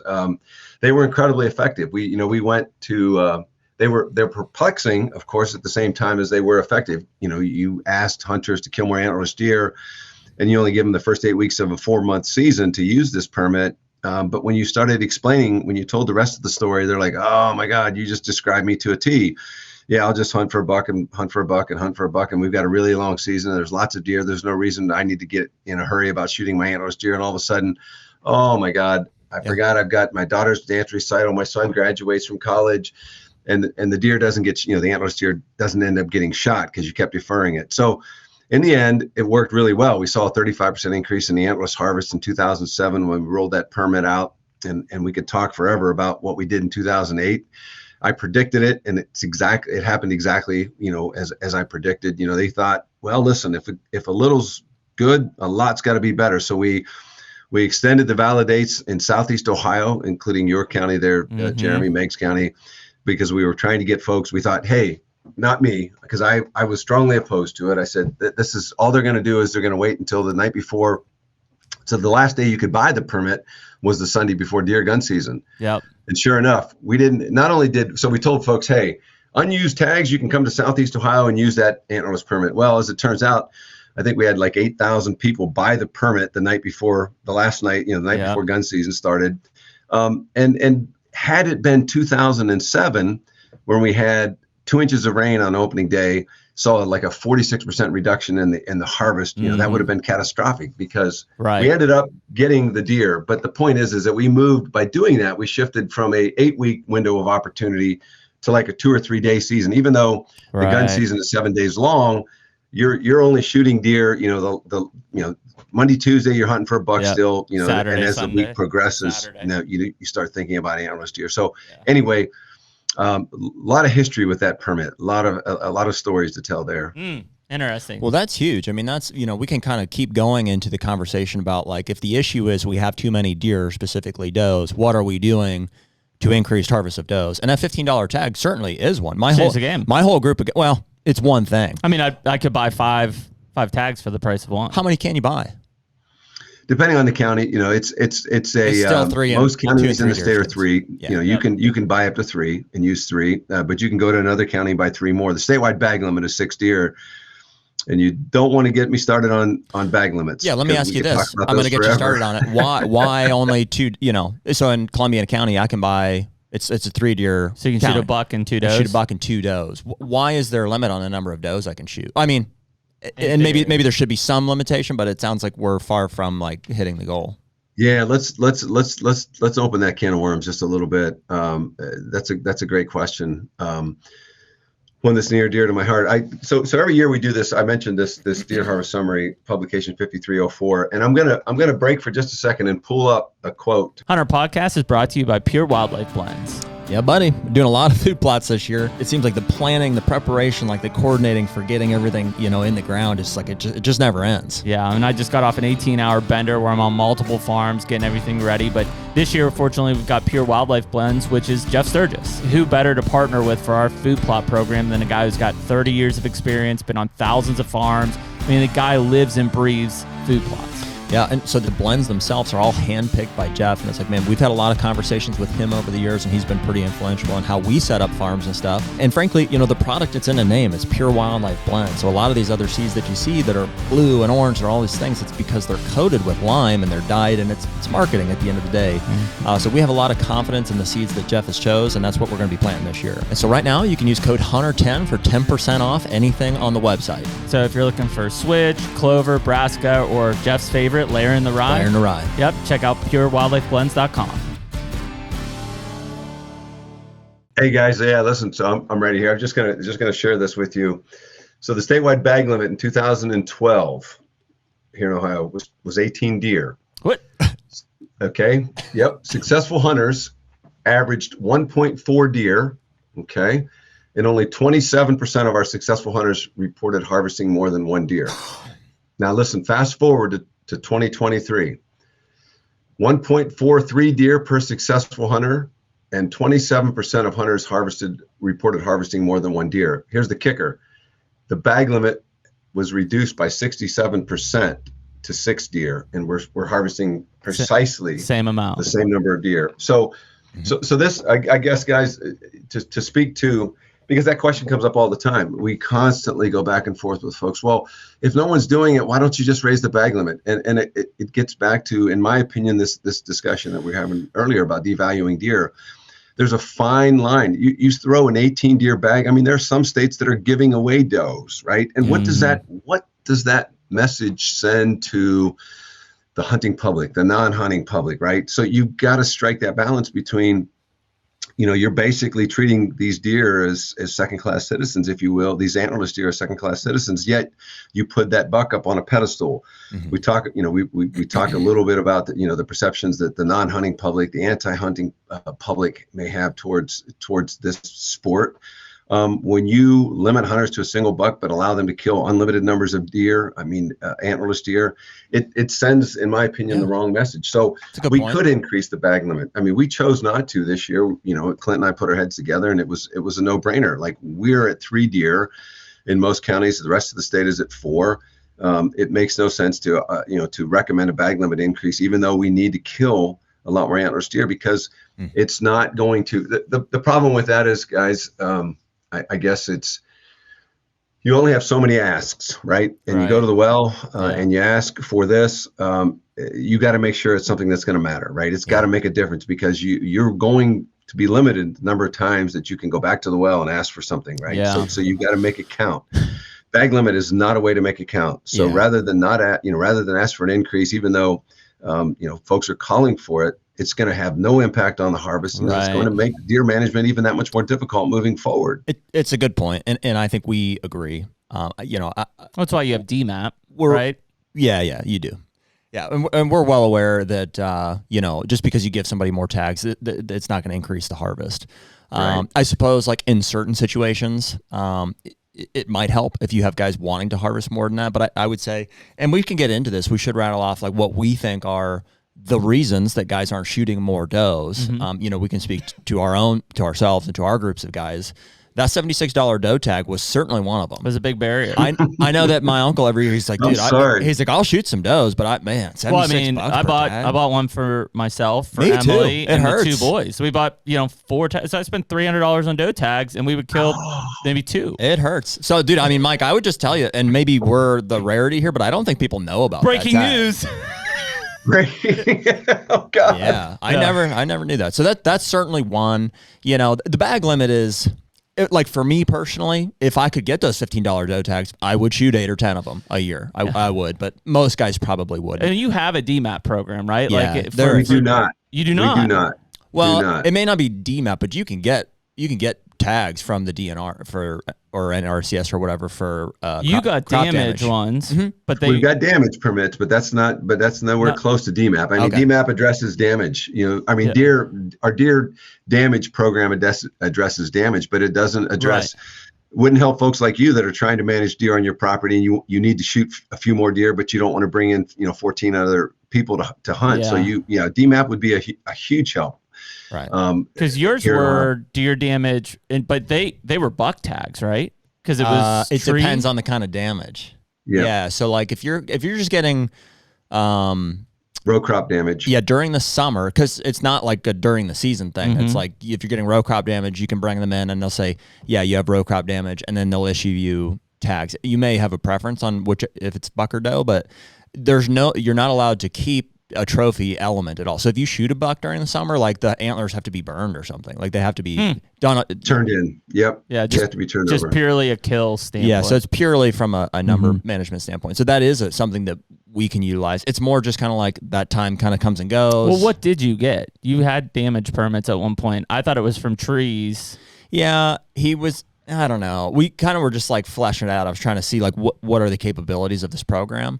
And I was like, well, I have, and I was like, I'm trying to make excuses, frankly. I was like, well, we have all these Christmas trees that are getting rubbed up. And he's like, well, I can give you buck tags. But again, you're not allowed to keep the. Yeah. And I'm like, well, I'm not just trying to kill bucks. Like we don't have it. Which is the case in point with DMAP, right? Because like where my property is, like I can't claim crop damage. Like I've not. Right. There is no damage. Right. Like, you couldn't get them. Yeah. Yeah. Well, we struggled with that for years. And what we ended up doing in some situations, it's interesting. Chris Ryan from the West Virginia DNR has some property in Noble County, and he could not. He brought the property as an investment to grow timber, to pay for his kids' college education, so on and so forth, and he could not get forest regeneration there. So we were more or less, we had to figure out how we're going to issue him a deer damage permit for tree damage, and we're bastardizing that program with park districts and situations like that, where like TRC, the facility in Marysville, Ohio, where a DMAP program would suit our situation perfectly, but we don't have such a program. So there are occasions where it's not row crop damage, and it may not be agriculture damage or landscape damage or tree damage, orchard damage, but we will find a way, in some situations, to get a permit in the hands of folks that are experiencing, overabundant deer that they need to deal with. Would it be possible to target DMAP tags at only antlerless deer? Can you do that? Yeah. Yes. That's that. In fact, that's what they would be good for. They would be only good for antlerless deer, right? I mean, it's, you guys, Jeremy, spending some time in the South, you recognize the DMAP is, that's a household word down there. Absolutely. I mean, absolutely it is. And I read something the other day that was really quite interesting. It was out of publication by Dwayne Diefenbach and Matt Knox from Virginia, and then Chris Rosenberry, I think, was the other author on there.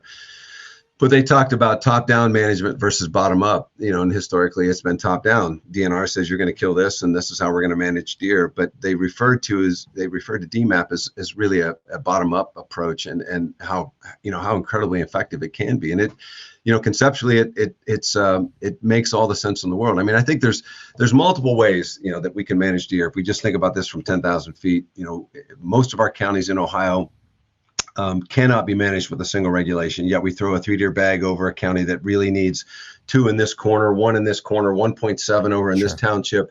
Yeah. Yet, that's rather impractical. So what we've historically done is we said, okay, we're going to throw a bag limit in there that's going to make sure that no one suffers, deer crop damage, for instance. And the rest of you who really don't need a 3-deer bag, well, too bad, right? I mean, we're going to over harvest in some areas, and we're going to manage appropriately in others.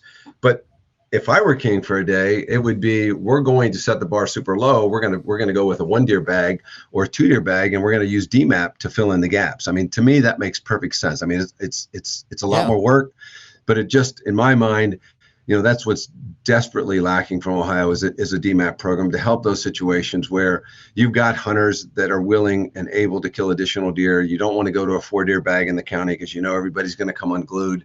but we don't really have any way. We force them into a damage situation. I don't really want to go through crop damage. I'd rather do this during the hunting season. Yeah. And of course, we experimented with that a few years. And you talked about these damage permits, of course, are not valid during the season. But there was a time where we had in-season damage, where we thought we'd marry the two. We'll let hunters kill the deer that we should be killing on crop damage permits in the summer. But that was probably one of the biggest welfare programs that we had in the state. Hunters very quickly figured out how to get free deer by just telling their neighbor that, hey, you ought to apply for a damage permit. I'll come over and kill your deer for you, so on and so forth. So that didn't last very long. What is the issue? What is the issue with that? What's that? Why was that a problem? The in-season one? Yeah. Basically. Well, because they were licensed hunters were going from paying for deer to lobbying their neighbor to get a damage permits for free permits. So that was and there was really no money loss issue. But there was no legitimate. In many cases, there was not legitimate damage. And I guess the philosophy is, and I think you guys would agree, farming backgrounds, the idea is if you've got damage, if you got bona fide damage, you need to address it when it's occurring. Otherwise, do you really have damage? And I think that's a fair philosophy. I even when I take off my DNR cap, I agree with that philosophy. If you got something damaging your property, you need to address it while it's damaging. I agree. Not 6 months later, right? Well, what's the if I put you on the spot? Well, it is one and the same. What's the roadblock on DMAP? I wish I knew, quite honestly. I really wish I knew. I looked. It's come up the first time that I presented that information to my immediate supervisor was in 2003, and it's been presented multiple times over the years. Change comes hard in state government, guys. I guess I don't know what else to ascribe it to. Yeah. It almost seems like there has to be a catastrophic need, and there's not. We feel like if we built it, I know that people would come. There's no doubt in my mind that this would improve deer management, and we would be dealing with less conflict if we had a DMAP program. So we'll keep pushing it and see where it goes. Interesting. I don't have a good answer. That's my anscer. No, I think maybe I haven't really fully thought it out, but I would say generally I would be in favor of that. Like, 1904, I guess, is an example of like you can overharvest them, but I think that there is enough of what's happening now on private lands where guys are like, this year's doe is next year's buck, and preservation of does, and there's enough habitat and stuff that if you were to institute a DMAP and people were taking it up on that, it seems like that would be a pretty happy medium for tackling like the deer and specifically the antlerless numbers that we have right now. I think I would be in favor of that. Well, I mean, especially with how much land is privately owned in Ohio. Like in Pennsylvania, we have DMAP, and in fact, a lot of the state forest have DMAP on it, which is a whole different can of worms where you've got public applying for DMAP tags and using them on large public lands. Whereas in most cases, like in the South, it's private land DMAP, right? And you're required, there's basic requirements, but from a DNR standpoint, you usually get a lot of data back, right? At least weights and things like that. So, yeah, I mean, it is. Who's opposed to DMAP? Hunters generally, they think we're going to overharvest. I don't think anybody. I really don't. I don't think there's really any opposition. I will tell you guys. So 2018, we pulled a bunch of people together. There were 18 or 19 groups represented from the farming community, the forestry community, the hunting community. Basically, a deer stakeholder group. We presented to them things that some key issues that we wanted to get support on. We wanted to build support. Grassroots support, DMUs, moving from counties to DMUs was one of those things. There was unanimous support for those, and DMAP was also very much supported. But it just, I guess every agency is busy with priorities, and we couldn't get. I guess we just couldn't get those two things floated to the top, but no one would be opposed to DMAP. And in fact, Jeremy, as you pointed out, DCNR in Pennsylvania is probably the biggest consumer of permits in the DMAP program over there. And I would see us doing the same thing. I mean, we're dancing all around DMAP. You've got municipalities in the state that we we confer controlled hunt status on them. Okay, what that is a designation that says, okay, we're going to increase the bag limit. We're going to allow folks to use that $15 permit. We're going to increase the bag limit by 6 deer in these areas. But of course, it doesn't generally amount to a lot of harvest, because at these municipalities, there aren't a lot of places to hunt. So in a sense, we're dancing. We've got little bits and pieces of programs that we're band-aiding to, putting band-aids on problems, when a DMAP program, I think, would obviously help us address a number of those things. So we're discussing it right now, again, as it turns out, in response to our director's call for doing something about deer car crashes in the state. That was one of the things that we came up with, and it largely was spawned from work that Indiana's doing. They identified what they call deer reduction zones in areas of Indiana where they were seeing excessive deer car crashes, and they got hunters to go in and hunt these areas, but they did it with an incentive. And I think that's the key, folks, is that hunters are going to need incentives. You guys, to kill additional antlerless deer, sounds like you would be more than willing and certainly able to kill additional antlerless deer, but not everybody is. And so folks are going to do it for you. There better be an incentive, there better be a carrot. And so I don't know how willing our agency is to provide that carrot, what that carrot would look like. Our incentive is herd management. And unfortunately, I think there's very few people who that's enough, you know, to get them to do that. I also want to specify my stance on the DMAP thing. If that would include antlered bucks, I would be highly opposed. It wouldn't. Most don't. No, it would not. Yeah, it's an antlerless deer program, is what it is. Correct. It's a management program, not a. It's we talk about our controlled hunts here in Ohio, and some are management hunts, and some are what I would consider hunts of a lifetime. And this was a DMAP is a management tool. If I can rattle off two more things why I think guys aren't shooting does. I think I'd love to hear that. On that though, before you get there, I think the one hurdle, like hypothetically, if we had a DMAP and guys like us are willing, goes into the ability to get those into a Hunters Feeding the Hungry program. Well, that's one of them. If I shoot 10 does, like, I don't need them. Well, that's one of the ones I was going to just go to right there. Go ahead. Guys aren't shooting does because they can't take care of them. Like, it's a lot of work to process. On just use a number on every 100-acre property. I mean, you should be harvesting. I don't know, 5 to 10. That's just a general statistic, depending on the agriculture that's there and stuff. But 5 to 10 deer, that's a lot. That's a lot of work. Whether you're doing it yourself, it's a lot of cost if you're taking it to a processor. And there's a cost involved with taking it to a processor, but also they're full. You know what I mean? There's I don't know what the statistic is, but there's way fewer processors now than there were, even 10 years ago. It's a seasonal business. It's like there's a cultural shift. There just isn't a willingness or an ability to take care of those animals that I'm aware of. And so maybe number two to that is the marketing of that solution, of the processing. There's a shortcoming there. There is a third one that I guess I'll just throw it out there, and we can kind of go back and work through each of these individually. But the third is a specified season or a specific promotion around the harvesting of does. We can get into this, but I would personally be in favor of. I think the same mentality is like I've got this whole season to try to shoot a buck, and a lot of guys go the whole season and never get their buck. So they're like, "Well, I'll shoot a doe once I'm successful. I don't want to spoil an opportunity." I share that feeling also. If there was a designated doe season and it would take time, and it kind of goes against the simplistic structure of Ohio, where it opens, it closes, different weapons in between, but buck doe any day. I get it, but it doesn't get any more simple than it is right now. It's just like we're a long way from complicated in that sense. I would prefer to see. I prefer to see buck season stop for a week and do a doe only. You guys are. Oh my God! Can we extend this to like 4:00? I mean, you have no idea the. I guess it's just 30 years of stuff accumulating here in my brain. Yeah. But you've opened so many cans of worms. I don't even know where to start. I want to come back to this antlerless-only season. But Jared, you're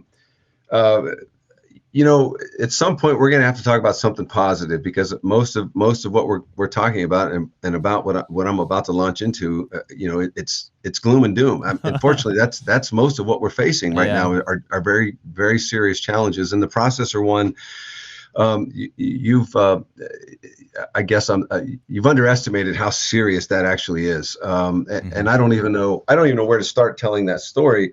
But I will mention a few facts. Every state is dealing with that, and it started with the pandemic. As we got into the pandemic, of course, most of our processors that could process beef and pork moved into that realm.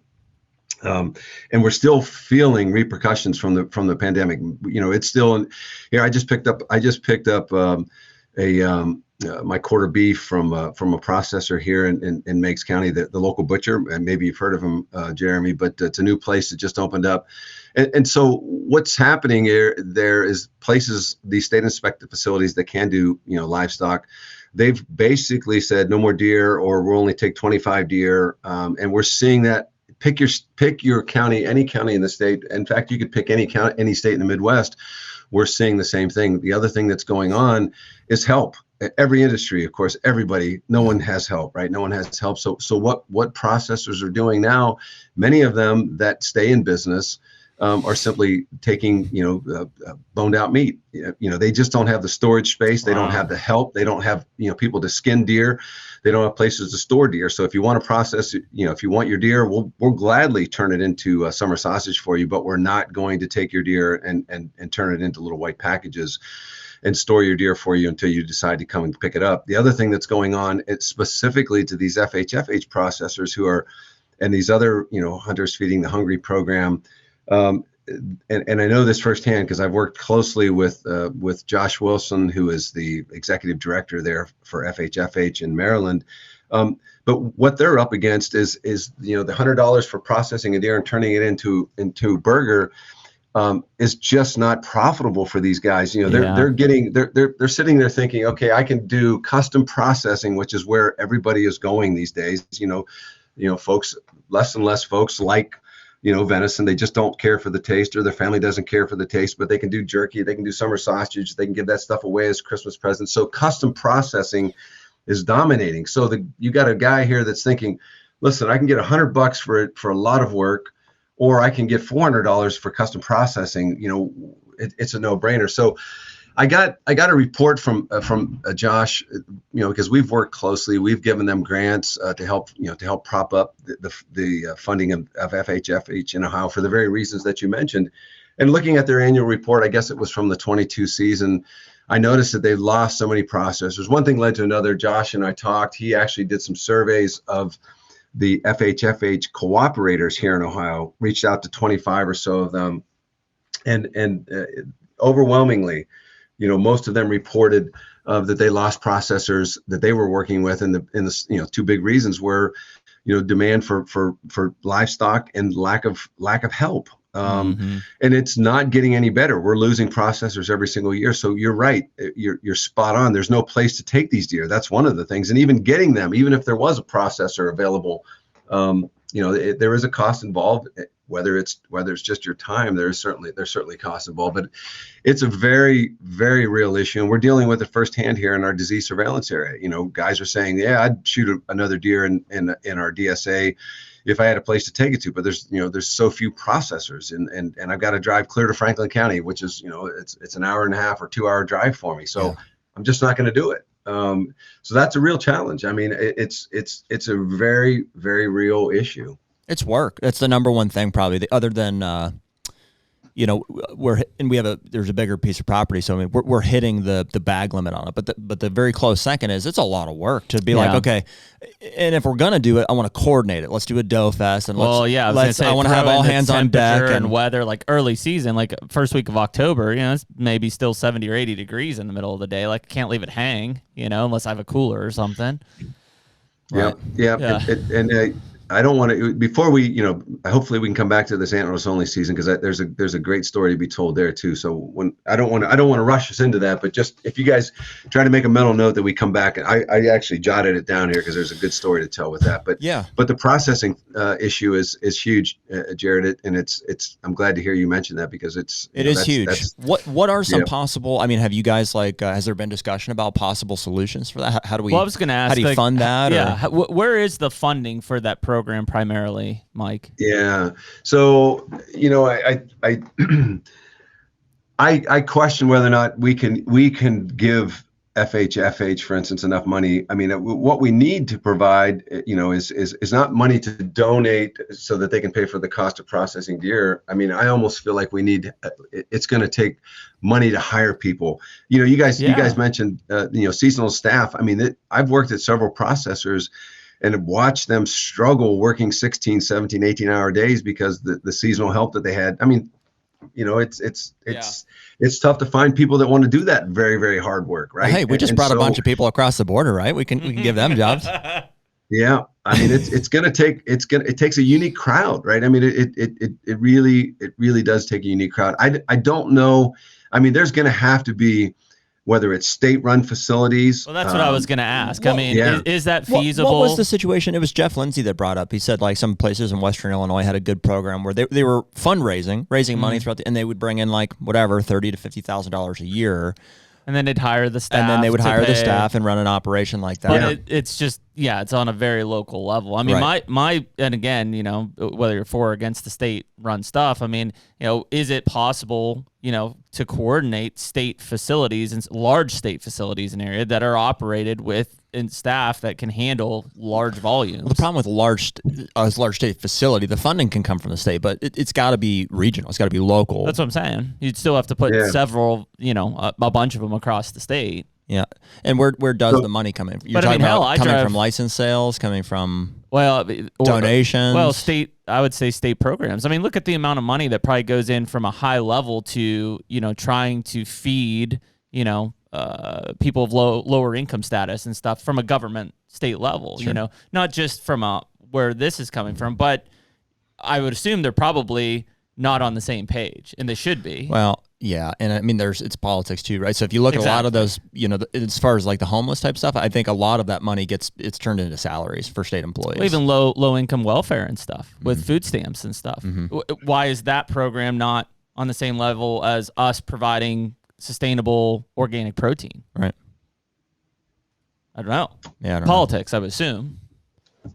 So you want me to muddy the water just a little bit? Yep. Yeah. So let's muddy it just a little bit. I think either last year or year before, Michigan went to no donated deer will go untested for CWD.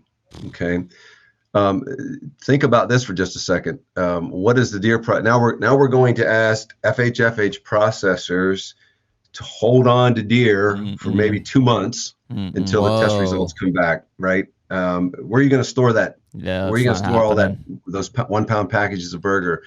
I don't know what the status will be in Ohio. I know we've had that conversation about making sure that we're not sending untested deer to FHFH or donated deer just in general.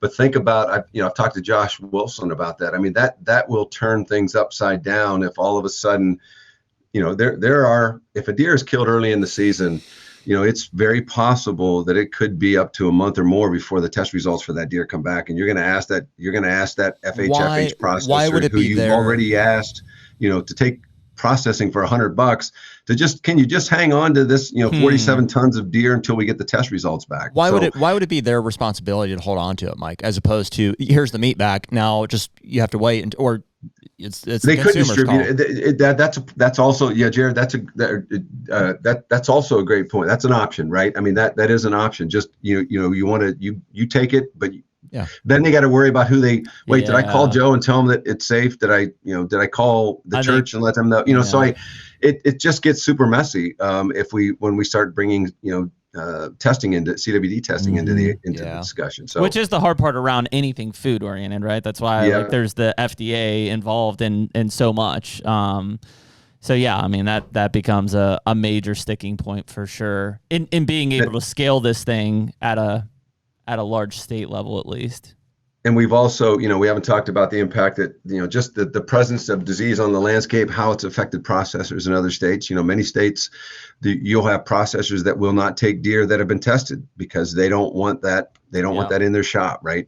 I'll take a deer. I'm fine sticking my head in the sand, but if you've had your deer tested, don't bring it to my shop. And so again, we're coming back to one more obstacle, one more barrier, one more hurdle that we have to get over to get deer to these programs. And it's super tough, and it's just getting tougher. Yeah. Which again, it tied back to the management aspect is another reason that people have a less willingness to kill antlerless deer.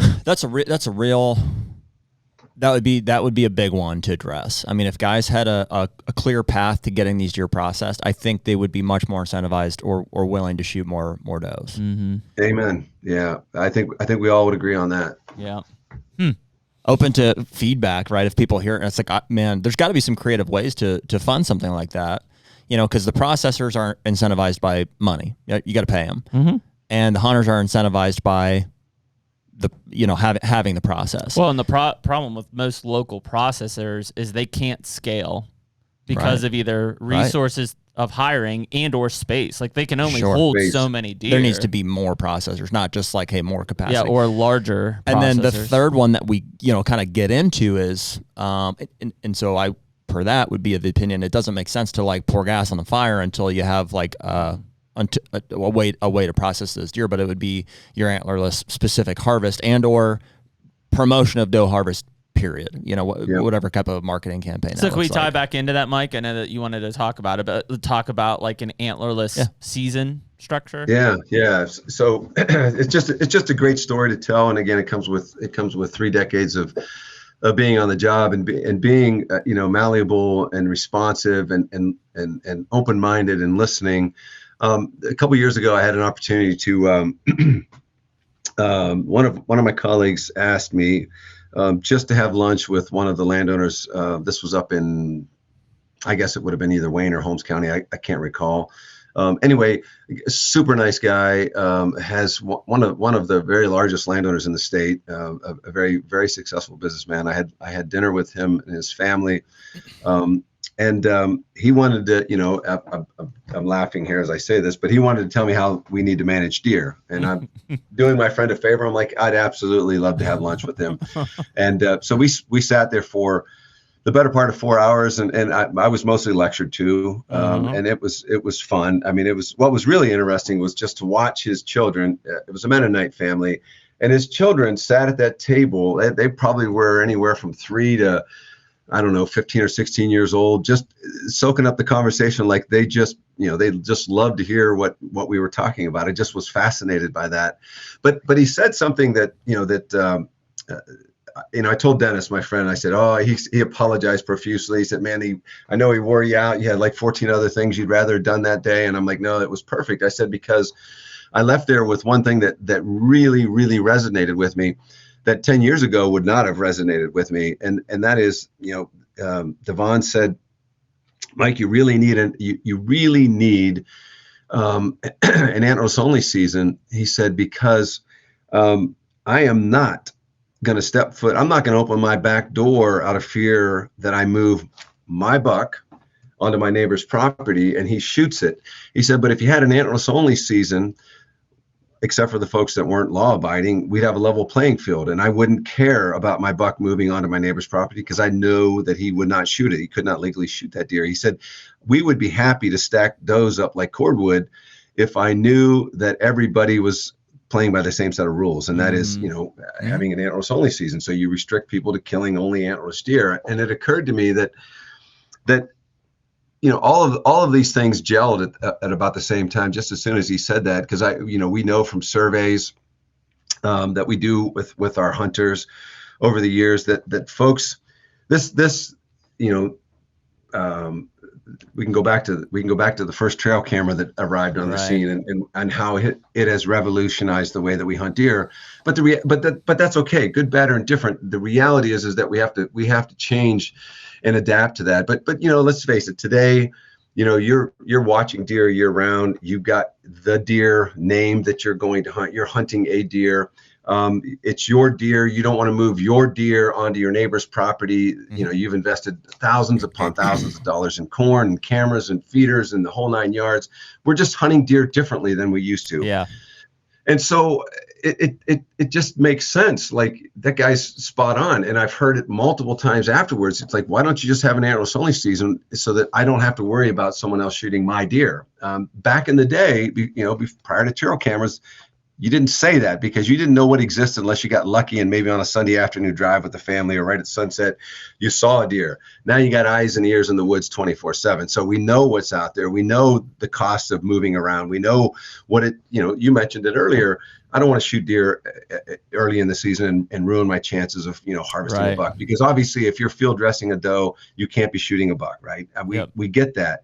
So my mind is saying, okay, we go back to 2000 and I don't know what year it was, 2008 maybe. We experimented with antlerless-only seasons, and those were a complete flop because folks were not about to go in the woods and see a buck of a lifetime and not be able to shoot it. So we had virtually no participation whatsoever. So I guess, thinking about reluctance to change, and like, oh, that was a failure back in 2008. Well, it would be a huge success, in my opinion, today to have an antlerless-only season. Now the question, of course, is where do you put it? Ideally, you would have it early on in the season because, again, before you get into proposing where it would go, how did it go in 2008? Where was it? How was it put in there?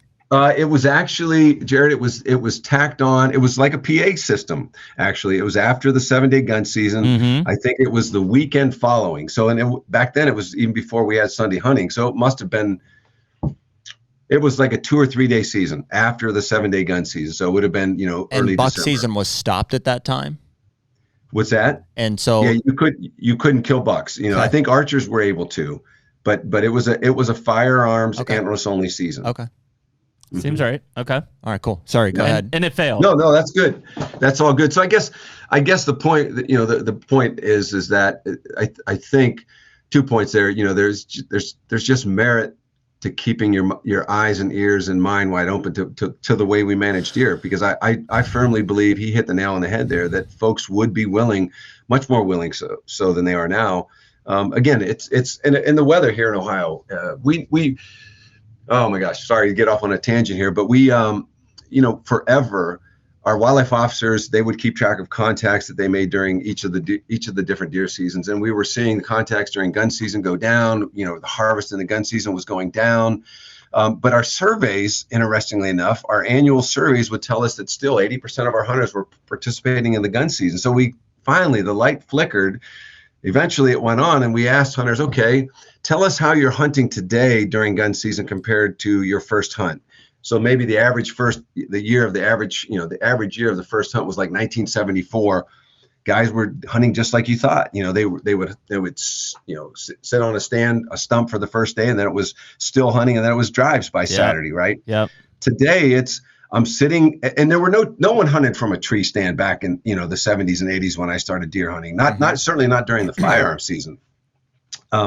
Today, vast majority, fast forward 2 decades, the vast majority of our gun hunters are simply archers that have swapped out their bow tackle for a gun during the gun season, and they're sitting in their stands. So they're effectively participating, but they're not shooting anything because the weather we don't see snow hardly ever anymore during our gun season. So people are not forced to move. So everybody's sitting there.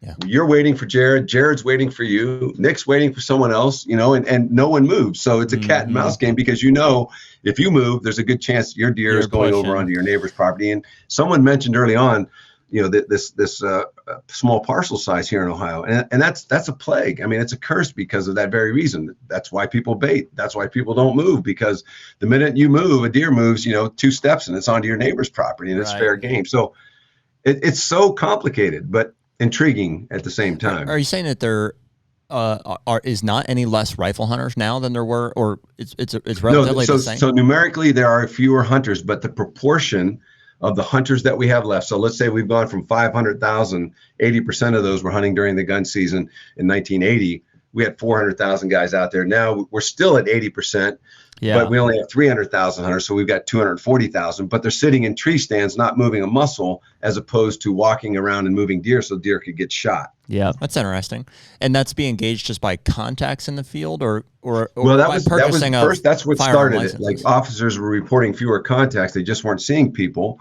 The harvest was going down, and so that's when we surveyed. But we're telling them, hey, folks are telling us that they're hunting, right?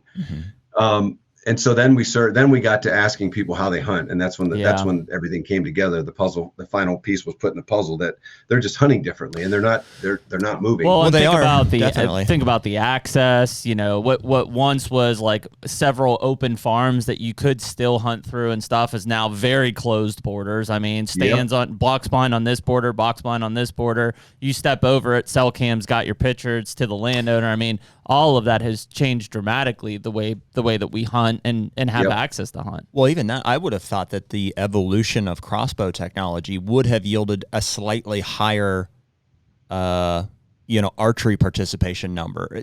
So if he's saying it was 80-20 then and it's still 80-20 now. Well, no, it's 80% of the archers. Then Yeah. If we just take a pool of hunters, 100,000 people that buy a deer permit, you could have hunters. In fact, all of our hunters, there's very, very few hunters that only participate in a single season. Mm-hmm. So what I'm saying is that we're not seeing a shift out of the archery season into the gun season. What we're seeing, in fact, is just the opposite. Yeah, that's what I would expect. 50% of our harvest now is taken by bow hunters. Yeah. But there's still people during that 7-day gun season that sit there and wait for that buck of a lifetime, but they're waiting with their shotgun. Yeah. Some may still hunt with their bow. That's what I did. Sure. I just kept my bow. But you are seeing a lot of people transition out of the gun season into the archery season. Oh yes, but they're still gun hunting as well. So sure. It's one of those games where you can't beat them, join them. So you buy a crossbow. 72% of our archery harvest was taken by crossbow hunters this past year. When I started, it was 55-45. Now it's 72-28. Only taking us 22 hours to get to crossbows, Nick. You see that? I hope everybody listening. It was 72% of the archery harvest was crossbow harvest. How can you speak to how that has changed over the past 10 years? Yeah, I mean, it's gone. As I said, when I started, it was 55% of the harvest was taken by crossbows, and it's just gradually still creeped high, up. Still a big number. It's made some huge jumps over the last few years, but I think it's all tied to the aging hunting public. Let's be honest, it's a tool that keeps you in the archery woods much longer than it would be if all you were able to hunt with would be a vertical bow. So, well, we hear the time aspect a lot, and I won't say it is an excuse. That is an aspect of it. The time of I don't have time to become proficient at a vertical bow, so I use the crossbow, and then in effect get a longer season to hunt. Tends to be what we hear. I would say from guys who are not older or you're disabled. Talking about guys that. So initially, we're talking about guys transitioning from rifle. Now more of them are participating in the archery season. Mm-hmm. That's a time thing. I can now participate in the whole season. Correct. But Tonk's right. There are guys. It's an aging population, so there's injury and stuff related. Sure. There is more of that.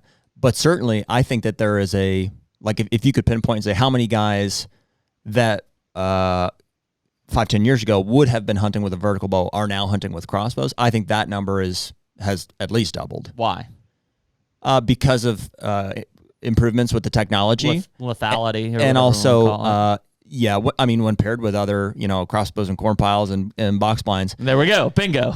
That is how you selectively harvest, the buck that they're after. I think that's the most lethal combination. I think it's the time thing. I mean, it is interesting to hear, in 95 Tonk that 55% of the archery harvest was still taken by a crossbow. That's a big number. As a Pennsylvania guy, right? Now hearing that it's kind of 50-50 in this state, it's like, whoa, that's mind blowing that it's been at that. But it's because most of the people that are using a crossbow in the state of Pennsylvania for archery only had gun season to hunt deer in Pennsylvania, which was 10 days basically.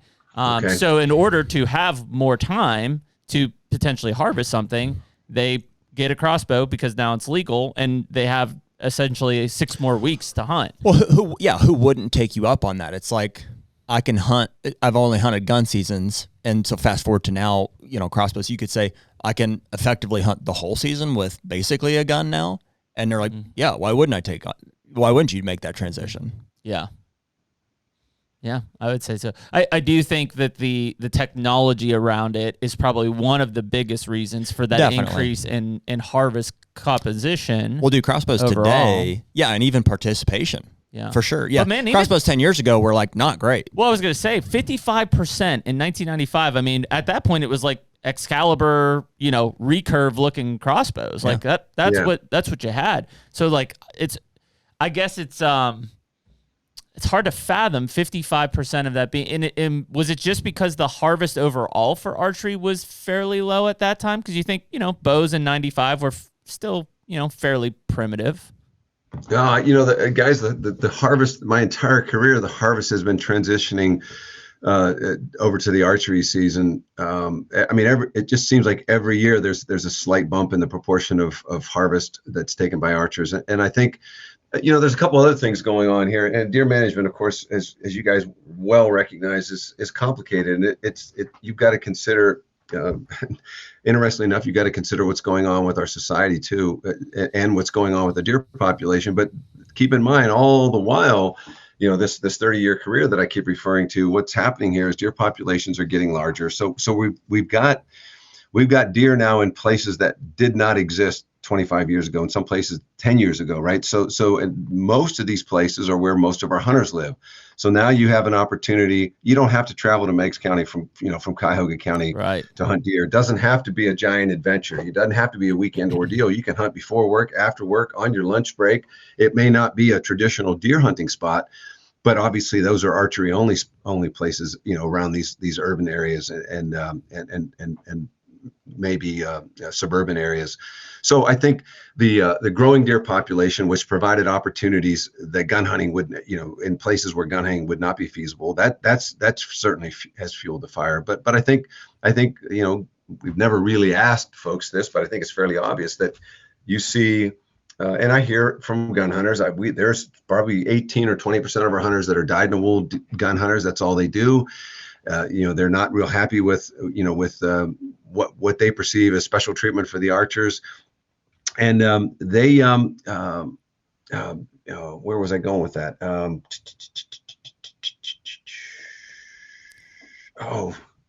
Second time I've lost my train of thought. I got so much rolling around up here. Yeah, I guess we'll move on. I'm not sure where I was going with that. You're talking about perceptions of gun hunters. They're not happy about.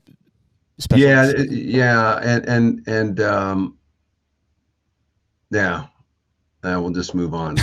Maybe it'll come back to me. Yeah. Well, I think when you talk about that gun season guy, the traditional kind of gun season, like you said, dyed-in-the-wool kind of guy, it's interesting to see. I don't think a lot of them have, in my opinion, have transitioned to crossbows. I think it's more of the opportunistic who has been able to take advantage of the crossbow enhancement and technology and things like that here, especially recently, mainly because, frankly, they don't really care. They're not a gun nut. They're not a bow nut. They just want to go out and kill a deer, and like however they do it, they're happy with it. They're satisfied. I think that there's a lot of gun guys who are, whether they're still hunting or whatever. I mean, here in Pennsylvania, a lot of guys are using flintlocks. There's still a lot of guys I know in Ohio who are just dedicated muzzleloader guys. They just love black powder. Like there's those group of people who, even though they have the opportunity to adapt to a crossbow, I think that they're satisfied with their opportunities around, what they love to do. Just like, Jared and I love the bow hunt. If bow hunting was only, 3 weeks of the year, that would be the 3 weeks I hunted because I love the bow hunt. So I think when you start to look at these compositions of hunters, and again, I do think some of those kind of, dyed-in-the-wool, dedicated gun guys, that is the aging demographic that, if anything, it may even be off the hunting map at this point. I want to try to understand that. Like, what is the frustration with those guys? Like, because I understand not everybody's just a deer hunter or just a gun hunter or just a bow hunter. So what is the frustration from gun hunters right now, if there is one? They would say, well, it's that archers get first dibs, I assume. It's clear, guys. We just confirmed our suspicions. I mean, it's not rocket science, but we actually collected the data to demonstrate it. We're seeing a very noticeable gap in the proportion. Many of our large bucks are harvested during the archery season. There's no ifs, ands, or buts about it for the last 3 years. Yeah. So historically, we've only collected age, sex, and condition data during our 7-day firearm season. But for the last 3 years, the first 2 weekends of November, we had our staff out collecting deer from some of these same aging stations, looking at the demographics of the harvest. The antlerless side of things, if you compare the gun season age structure for antlerless deer, fawn, yearlings, adults, identical, no difference whatsoever. But there's a huge shift during the archery season. What you see is the percent yearlings in the harvest goes way down, percent mature bucks goes way up, and we see just the opposite during the 7-day gun season. So I think that's probably at the heart of it, is that they recognize that their chance for a nice buck is 9 weeks into the season. And I think that's probably their frustration, is that, by the time we get to, it's just a high graded deer herd, right? It's just the leftovers. I'm hunting leftovers. Yeah. Well, and I guess I'm having a little bit of deja vu. I feel like we've had this conversation before. What is, and it's not, I want to be sensitive to I want guys to be able to be successful or, have success with their weapon of choice.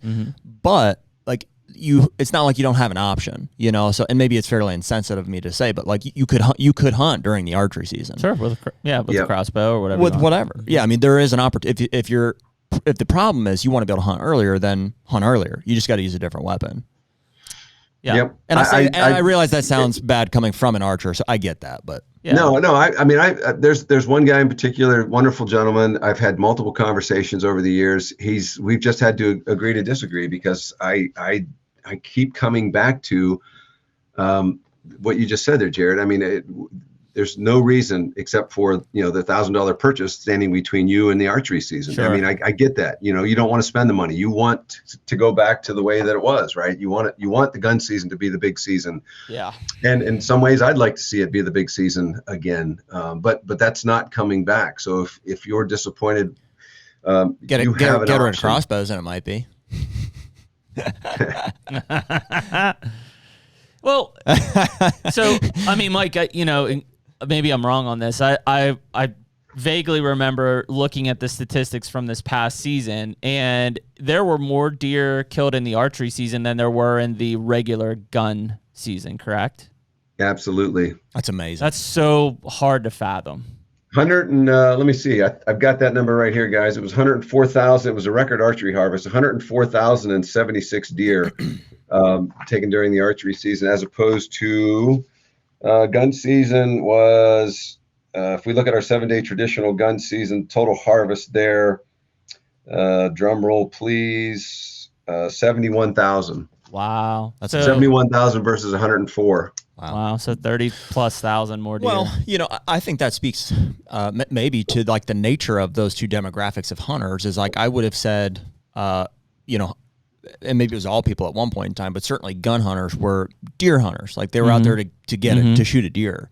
And I would have argued historically, and even now, most archers or people participating in the archery season are buck hunters. They're selectively targeting a buck. Well, so if we kind of bring that back around, Mike, I know you given the numbers before, whatever, it was 1.34, on the average harvest per hunter, 27%. Are we seeing less deer harvested now than we were in 2018 per se? Overall? No, we're ticking back up. Yeah, we're actually slowly ticking back up. So less hunters, but slightly higher harvest. Yeah, we're setting record success rates. Yeah. I mean, and they're only last year 45% of our hunters were successful. Well, that's never close before. Unprecedented success rate. That's not surprising, right? Because I think per what I was saying earlier about just the tools at our disposal. It's very easy, frankly, to kill a deer. If you want to. If you have the access. The maximum example that we use all the time is corn pile, crossbow, blind. You can do it, right? Cell cam. Oh yeah, and sell a huge, massive straight wall cartridge. So if you want it, you can have it.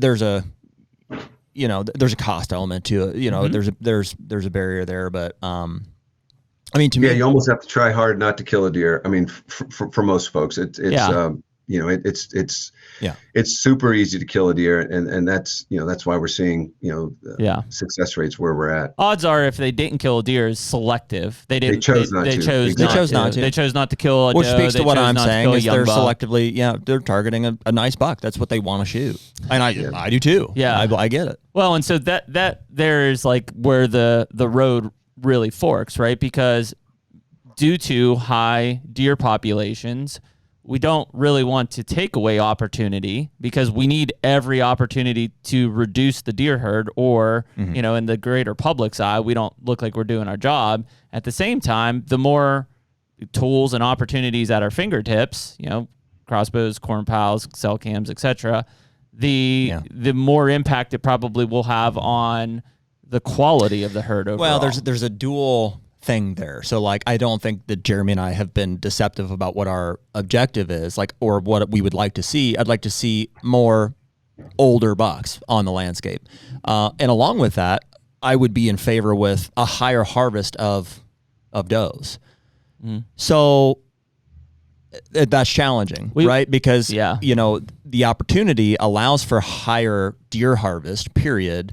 But the way that it's able to be tiered with that combination I laid out there earlier, cell cam, crossbow, corn pile, blind, you can be highly effective and highly selective at the same time. So guys are taking that right and just shooting 3-year-old bucks in that scenario and letting all the does walk.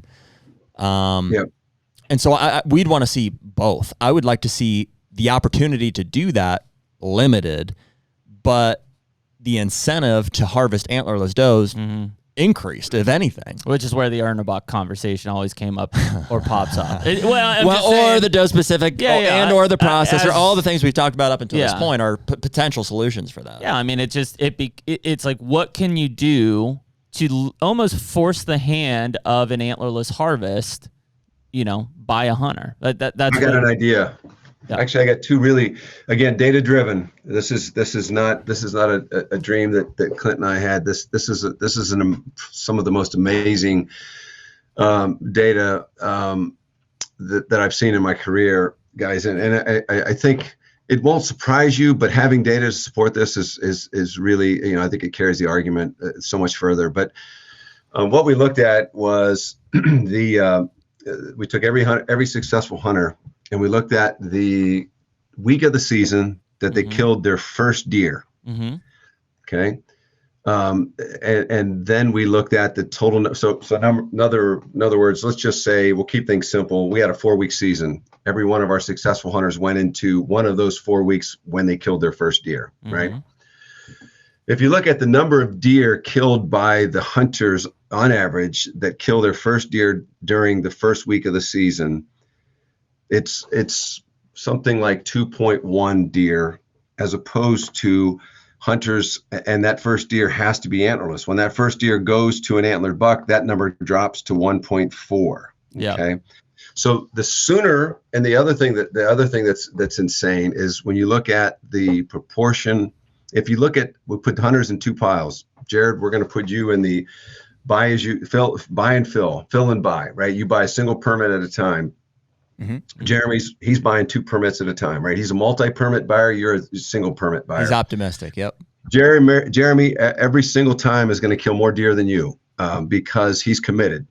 Because he's got 2 permits. He's already spent. He already paid $76 for the doe tag. Unfortunately, he spent $76 when he didn't need to. But anyway, no, on a very serious note, when you look at those two groups of hunters, all else being equal, the proportion of the harvest that's antlerless and the number of deer that you will kill will be higher if we can get you to buy multiple permits at the same time, and if we can get you to kill your first deer has to be antlerless and as early in the season as we possibly can. So the I had a campaign a while back, and I said, less has to be the new more. I mean, because again, 4.5 months to kill a deer is not needed, right? And so what you do is you continue to procrastinate. If we need lots of opportunities, as you just said, Jeremy. We need to front load the season with those opportunities, because if I can get you to put an antlerless deer in the freezer the first week of the season, you're going to kill more deer for us. I guarantee you, because you're going to continue to hunt for that buck.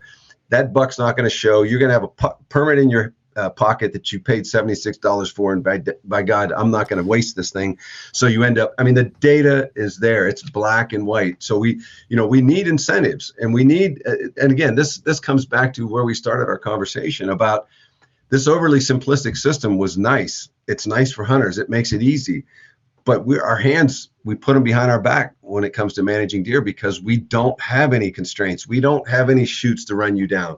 We don't have any real incentives other than, guys, things are falling apart. The wheels are coming off the bus. The lug nuts are loose here. If we don't start shooting more antlerless deer, wheels are coming off. Mm-hmm. So why not? And I feel like this is kind of where you're going. Maybe not, but with that in mind, why wouldn't we have the season open a week earlier and do a doe only season for a week long before the regular archery season? And to buy your buck tag, you have to buy a doe tag. You bundle it, yeah, yep. Who would be opposed to that? I make recommendations, not decisions, guys. I mean, we change comes hard. That conversation's been had so many times. It's not funny. I would. I'm sorry, Mike. I would. Yeah, I mean, maybe, but I mean, you would want as much participation as possible. Yeah, but the statistics are leaning towards archery harvest being the predominant one anyways. Well, I'm just... So to answer your question, maybe, but yeah, I don't know that you would have to. Because you're basing everything on the anticipation that I've been waiting for so long. Did you hear that, Mike? Open. He was asking, would you allow a gun hunting with that? Oh, absolutely. Season? It would be a firearm season, because 2013 and 14, I don't know if you guys were hunting in Ohio at that time, but we had that early muzzleloader antlerless-only season. Yeah. It was a gigantic hit. Really? For both young and old, for obvious reasons. Yeah. You know, the gun seasons, even though we don't have a lot of snow, they're still cold. When you get old, you don't like the cold. When you're young, you don't like the cold. So we had tons of participation. The second year of the season, we saw participation rates among the young and the very old go through the roof based on harvest stats. You know, we looked at the age of hunters that were successful. But you guys mentioned the word politics early on. Mm-hmm. That shut that season down because someone else wanted that bonus gun season in December back. So anyway, if I had my druthers, we would put an antlerless-only firearm season sometime mid-October. Seems like we could sustain it, right? Even with the bonus December season. Well, again, here's the thing. One of the things that I haven't mentioned yet, that bonus gun season, the late archery season, they continue to be referred to as insurance policies, as safety nets, because think about it, Jeremy. Oh, you know what? The gun season, I'm gonna still focus on my buck because I've got the muzzleloader season, or I've got the bonus gun season. Yeah. Nah, you know what? I got the muzzleloader season. I'll hunt during the muzzleloader season for that antlerless deer. I'm gonna continue to hunt for this buck that I still haven't killed. We still have guys saying, you know what? I'm still going to hunt for this buck during the statewide muzzleloader season, which is the first part of January, because I have 3 weeks of archery left. So you've got to stop. You know, if I, again, king for the day, I would end Ohio's season with our muzzleloader season. If you want to kill deer, you end the season with a firearm season. You don't have another chance to go in the woods, and you're in the woods with a firearm. You want to kill deer, end the season. You don't need those 4 weeks in January. The only people that are hunting over bait in January. Yeah, and it's deadly. Dude, that last gun season, for me, it's maybe their insurance policy. It's the last nail in the coffin for me. That's if I had any hope of a deer living at that point, that's it. That's what does them in. Yeah. Yeah. I would be fully in favor, though. I love the idea of a doe season. You know, if you got really into the only complaint that I would have there is like, I want to participate in that, but I don't want to go and stir up the whole property. Maybe you can live with that or whatever, but I would even be in favor of earlier. Why not just do like a September 1st, September 15th, week-long doe muzzleloaders gun season? Mm-hmm. I mean, we got to think about, I guess we have a little bit of experience with that. I don't know if you guys have ever swatted mosquitoes when you're deer hunting. I just don't feel like there would be much participation that early. You know, we've got that early archery opener in our disease surveillance area, and participation is, we've killed a couple hundred deer. You know, it's not been a big season, because I think it's just so warm. There's no velvet bucks on the landscape, and there's lots of bugs, and it's hot. So it's got to be something that, is going to be enjoyable and comfortable for folks. Yeah, that mid-October makes sense. Yeah, fine. You guys can maybe speak to this. one thing you just said there, Jared, it's just, I've always wondered about that, how legit, you said, I don't want to stir up the property. I mean, is it really, I mean, some of the studies, like even some of the work that Clint did on his graduate work, looking at how deer respond to pressure, they do respond, absolutely, positively respond.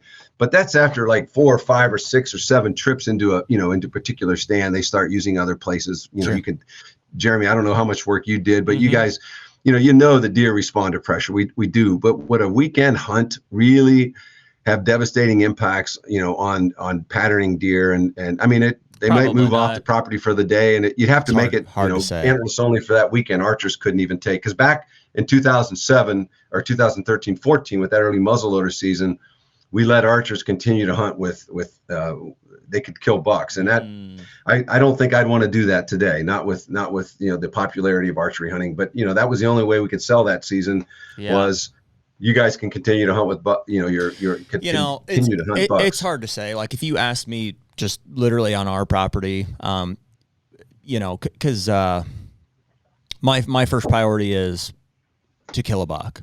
It just is.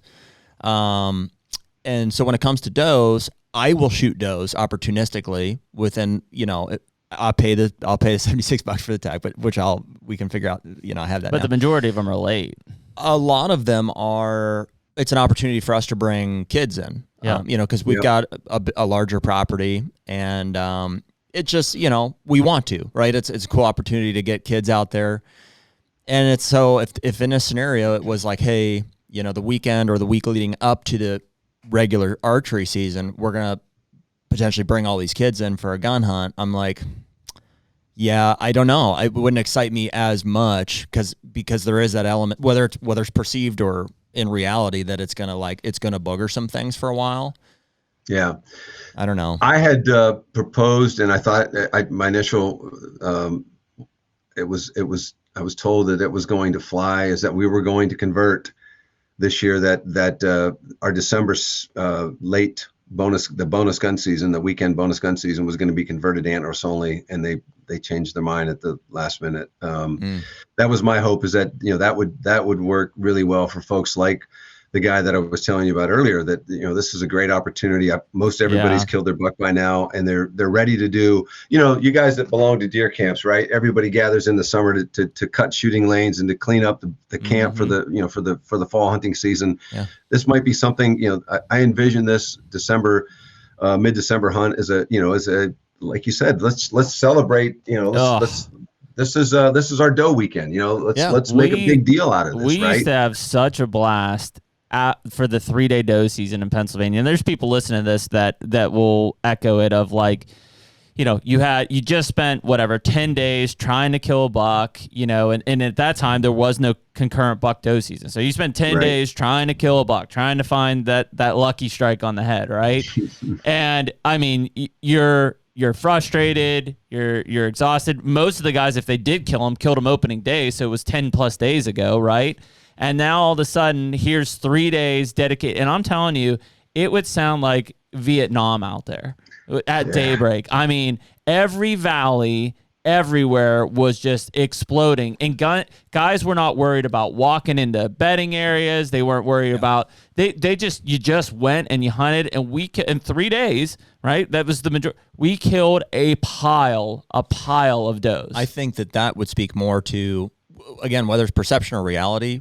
You and I would be more open to participating in that, like to the fullest extent, if it was. If it was after the opportunity to shoot your buck. December 16th one. No, that goes against the data of saying, well, if that's the case, odds are like we may not fall into what Tom was saying of like early doe harvest, likely killing more deer overall from that. But yeah, I mean, I think from an overall participation side, especially, and I know this is probably a hard one too, but especially if you shut down archery season for that weekend, like they're literally, that was the only season in play. You should shut it down. I like what your Mennonite guy was saying. It's a level playing field at that point. I've already had a long opportunity to shoot. I've probably already shot one at that point.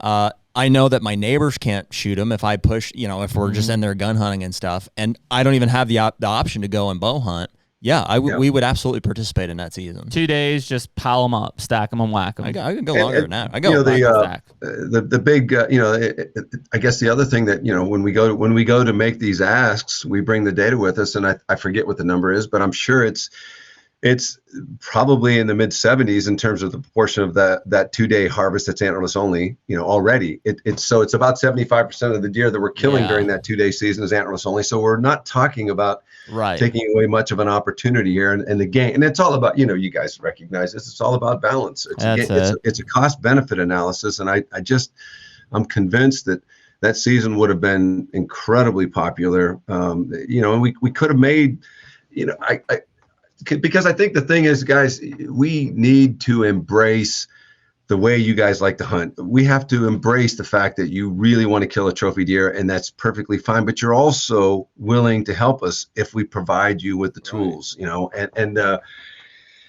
I feel like maybe we need to work harder on that. We certainly need to work harder on providing our hunters with more tools. We can't ask them to shoot more deer and not change the way we do business. I mean, transparently, Mike, if I look at the non-resident guy, and the resident landowner guy who are not being heard in a survey, my gut would be that those are the groups that would be in favor of what we're talking about here. Whereas the resident guy who doesn't own land, right, is probably, it's either permission basis or he's hunting public. Like he needs every weekend possible to kill a buck because it's very few that he has. So if the polling is happening for that group mainly, that's what you're going to hear. If in theory we had access to the resident landowners who probably have more time because it's right out their back door, right there, and the non-residents who are either planning a specific trip or have land as well, I think that's where you would hear more support around let's kill the hell out of some does. If any state's got time to play with, like we have the most liberal in terms of length of season of anybody that I know. South Carolina is probably the only other one. Well, yeah, but of any of the Midwestern states, yes. Oh, for sure. I don't even know of one that has I'm thinking about a January season. I know when we go to Kansas and stuff, it's over at the end of December. Missouri does a little bit. They do. Yep. But even in Pennsylvania, it's January 15th. It's chopped up. You have starts and ends and stuff. So it's dude, Ohio's got room to carve something in there. I think we'd be okay with that. Mm-hmm.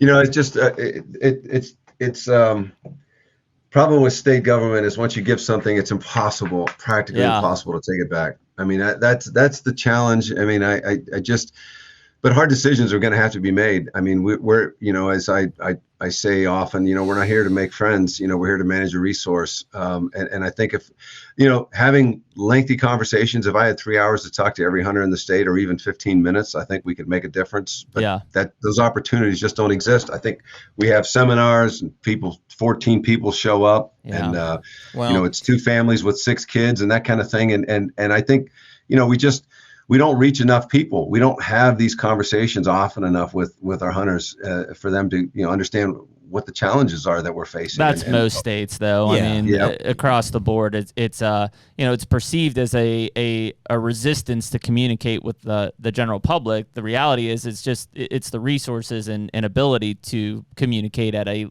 landscape level. Well, it's also, you are in a position and you have it's a compliment, but you have the wisdom and the ability to perceive input from hunters, anybody, frankly. If the answer is, and it's not this for everybody, but if the answer is, why are you hunting? I want to shoot a big buck. And the answer is going to vary. Some people might say, well, I have different reasons for it and stuff like that. But a lot of times we don't know how to get there, right? So if my answer is, I want to shoot a big buck, that means that I want every opportunity to be able to do it, which means corn pile, crossbow, boom, boom, boom, run down the line. I want to be as lethal as possible. But and I know that the reality is that if I allow that to everybody that asks for it, that the opportunity is that the ability for that to happen is going to go away because we're going to have hunted them out. So that's why you have restrictions in place to say, well, okay, I understand what you want. I understand what you're telling me. I'm going to help you reach that objective, but that means we're going to do away with these things that you're asking for immediately, which to us, frankly, at the lowest hanging fruit is the corn pile. Crossbow's fine, is whatever, all these different things. Well, I mean, it's the corn pile. That's what allows me, in conjunction with all these other things, to take advantage of that resource, to selectively target it. So, Tonk, I was going to say that, you talk about like these things, like once they're in place, in state government, for as long as Jared and I can remember, baiting's been legal in Ohio, right? Mm-hmm. Yep. I mean, the only thing, in my opinion, that could change baiting coming off the table would be disease.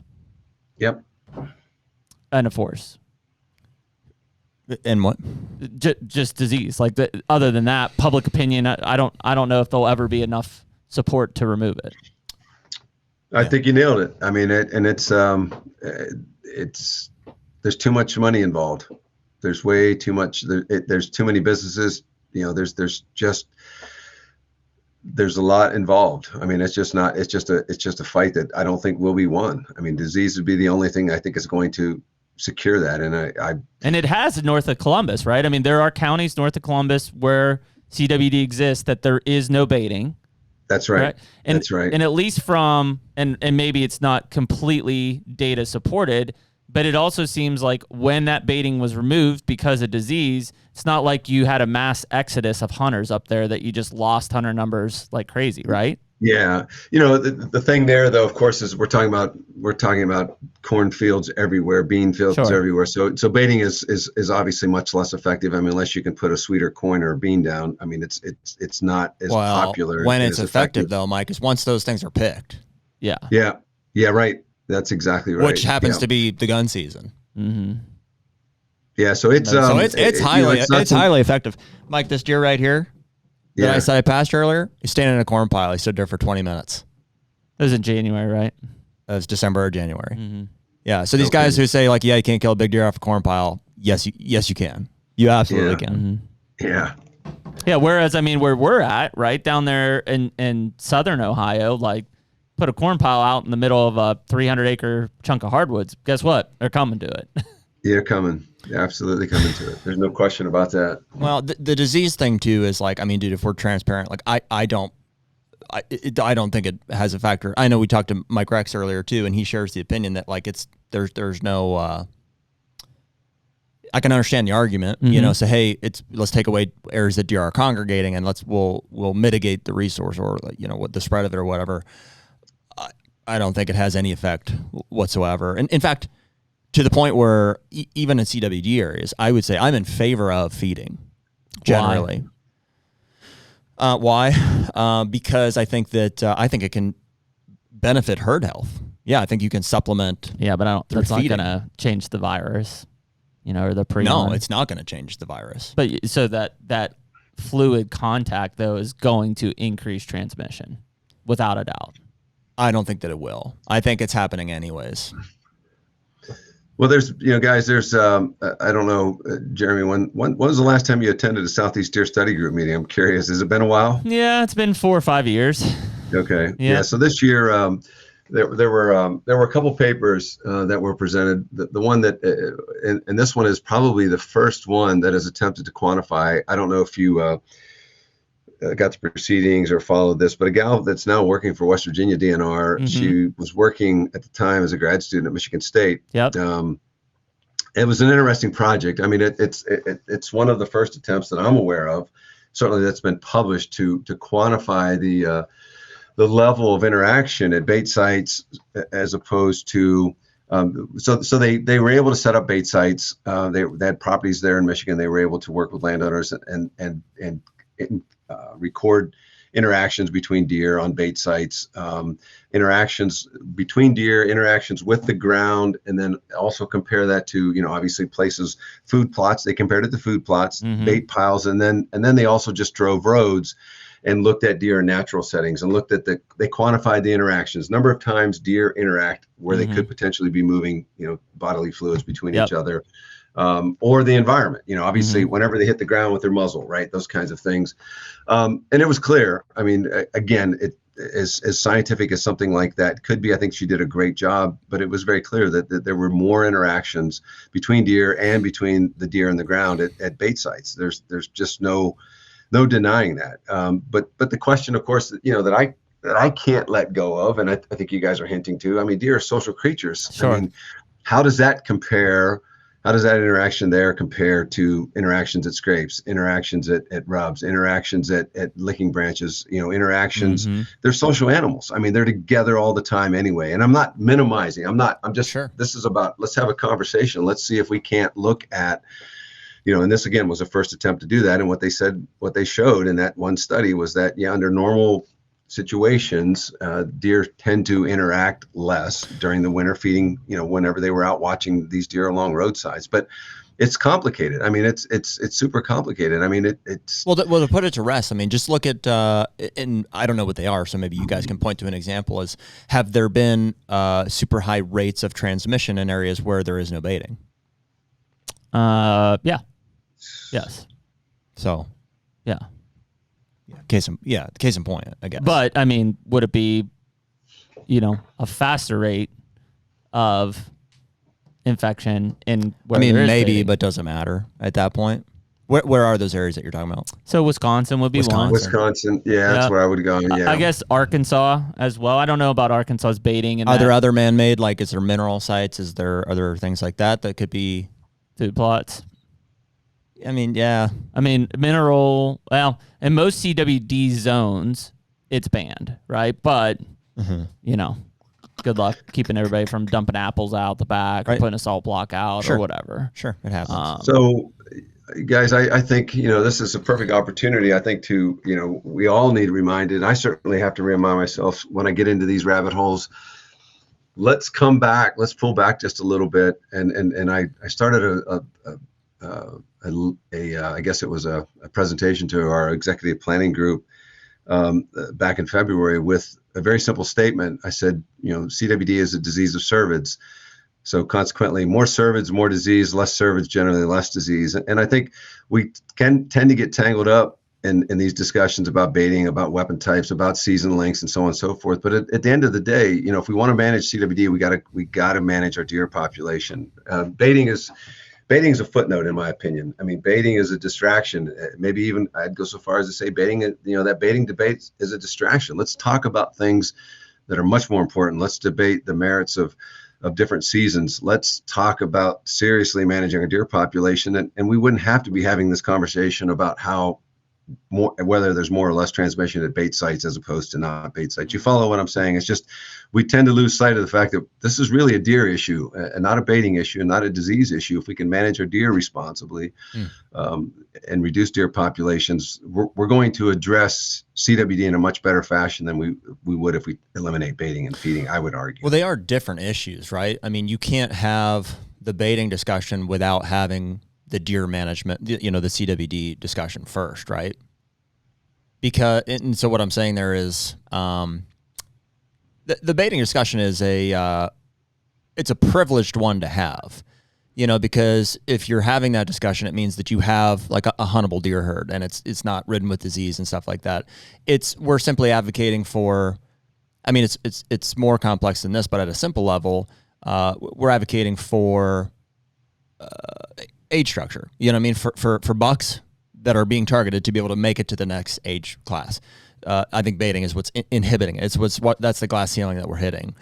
But you can't have that discussion if, all the deer have CWD anyways, and so that has to come first. I agree with you there. So no, and Jared, that's a good point. But to clarify my point, what I'm saying is in the context of disease, there's far more things that forget about age structure and what you're shooting. But in the context of disease, I think there are much bigger fish to fry than baiting, and that is managing deer populations. That is just overall numbers. Sure. That's overall numbers. Yeah, getting populations down. And Jason Sumners and I gave a presentation or a poster at this 4th International CWD Symposium, and what we're talking about is building disease resilient populations, which are younger, unfortunately, and smaller populations.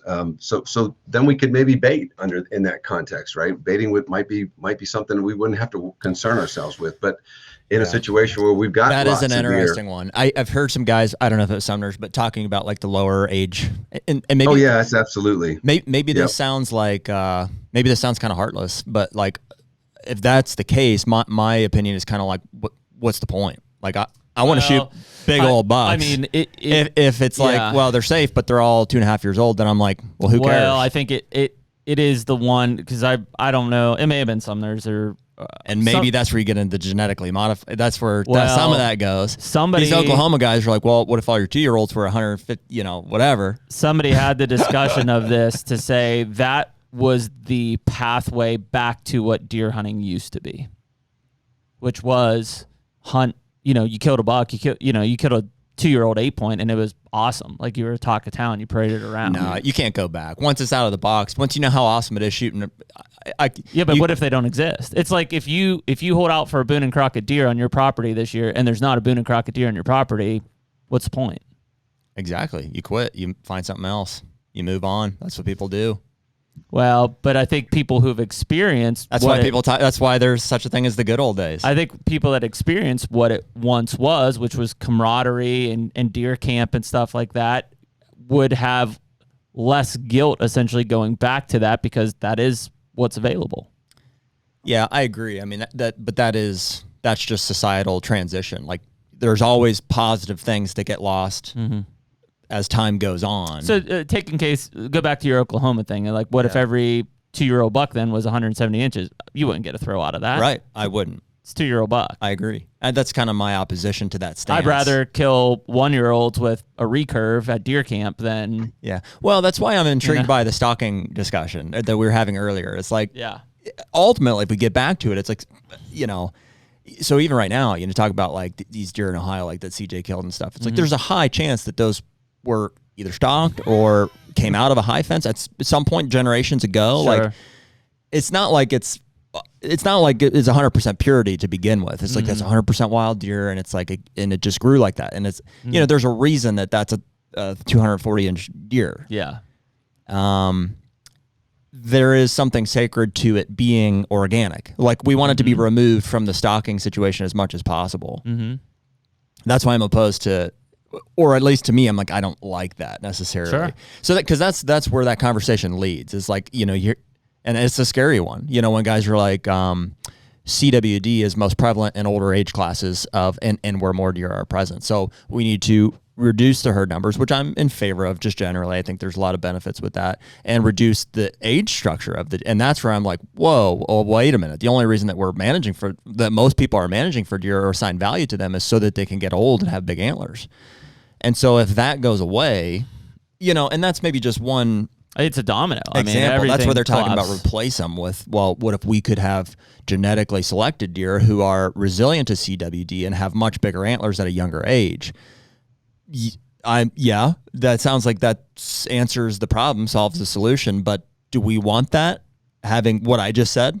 No, that's why I said I'd rather kill a wild forkhorn with a recurve at deer camp. We don't hunt them for the antler size necessarily. It's experience. We hunt them because of the age structure and the challenge that it comes, and the fact that it has a giant set of antlers is just basically verification of like all those things. That's the cool trophy element of it that comes with all that. I don't know. And this is where we just continue to spin, dude. All the time we just circle in the toilet bowl, basically. So basically what I'm saying there is it would be hard for me to get on board with an argument that advocates for a lower age structure of deer, even though I know that is possibly what prevents CWD. So Mike, in that research with Jason, are you saying is that like a temporary fix, or is that like that then becomes the future of deer herd composition? Yeah, that's if you can get on the front end of CWD, you've got an area that you're sure that it was recently introduced to, that might be a temporary thing. But otherwise, I would say that if we're dealing with a situation where we're trying to prevent spread, from the disease spreading, obviously a much lower population, or if we're trying to protect deer, for instance, around our disease surveillance area, those 7 or 8 counties that ring, Marion and Wyandotte and Hardin counties where we've confirmed CWD, maybe that situation there is call it a fire break, whatever you want to call it. You generate, for at least the time being, you generate a situation where you've got smaller populations, younger age structures, so you prevent CWD from spreading. If that's something that you want to do, if that's a mission of your agency, but to I guess to be specific, Jeremy, that would be probably a long-term solution. Just like any disease. I mean, you've got to turn. If you want to get rid of TB, if you want to get rid of any disease that's in a herd, you got to turn it over, right? I mean, you got to remove animals quickly and keep the herd from getting old, because that's where the disease is manifesting itself. Mike, what do you guys think? Like, where does CWD go in the state of Ohio? Like, are you? There's obviously concern there. There's active surveillance, right? Yep. Yeah. There's surveillance. We're sort of in a transition. We hit it hard for 3 years. My sense is that, we tried to do some postseason targeted removals, not to the tune, of course, that Missouri's doing with 4,600 deer, not to the tune of Illinois or Minnesota. We put a couple dumpsters on the landscape. We had some landowner opportunities where we allowed landowners to harvest some deer after the season, and it really didn't make any difference. We've gone from two townships and a single county in 2020 to, now we're sitting at 4 counties and 14 townships. So it's demonstrated, once again, that CWD is victorious. I mean, it's spreading, it's moving across the landscape here in the state. And so, well, I think, Mike, I'm sorry to interject here. That's okay. My question is more rooted in, like, what is the long-term, like, so you have one camp of guys that are like, let it go. Like, nature's resilient. They'll figure it out, and, don't do anything. And then you have another camp of guys who are like, if we don't do something, there will be no deer in 20 years. Yeah. Jared, honestly, it's been here for such a short time that I don't know that those camps have necessarily developed yet. I mean, I think the only people that are really talking about it right now are the very vocal folks in our disease surveillance area, the folks in Wyandotte County, Marion County, Hardin County, Allen County. Those folks are speaking out, and most of them are asking questions and not necessarily advocating for this particular strategy or that particular strategy. I think the big push that most guys are, and this will come as no surprise, is, let us do it. We can do it. And we're like, well, let me see, how many deer did you kill last year? 1.2. Okay, the bag limit is 3. And how exactly were you going to help us do this?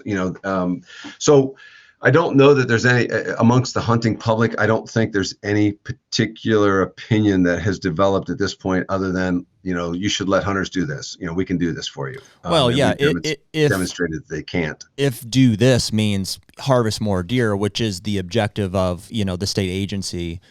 Yeah. Whereas I'm even questioning, like, from a CWD standpoint, does that need done, basically? Because CWD is not new to, where do they find it? In Wyoming, Colorado. How long has it been there? 60s. Since the 60s, yes. So like 80 some years. And so we always like rabbit on this, and I don't know the statistics, but like, we don't know, like, there's not been anywhere that we know of that CWD is necessarily eradicated, a population. The only thing that we do know is that the mitigation efforts have had some pretty serious consequences. So Wyoming reported on the mule deer side that they're seeing substantial declines in population. I know that's been proven, scientific, published report of muleys. Okay. Yeah. Significant. From that, in terms of, like, has anything been eradicated because of it? You're looking at trend and landscape level data, not local side of things, which I guess is fine. I mean, just to diagnose that, you'd say, okay, well, yeah, you also have significantly less numbers where we've gone in and targeted and shot a bunch of deer.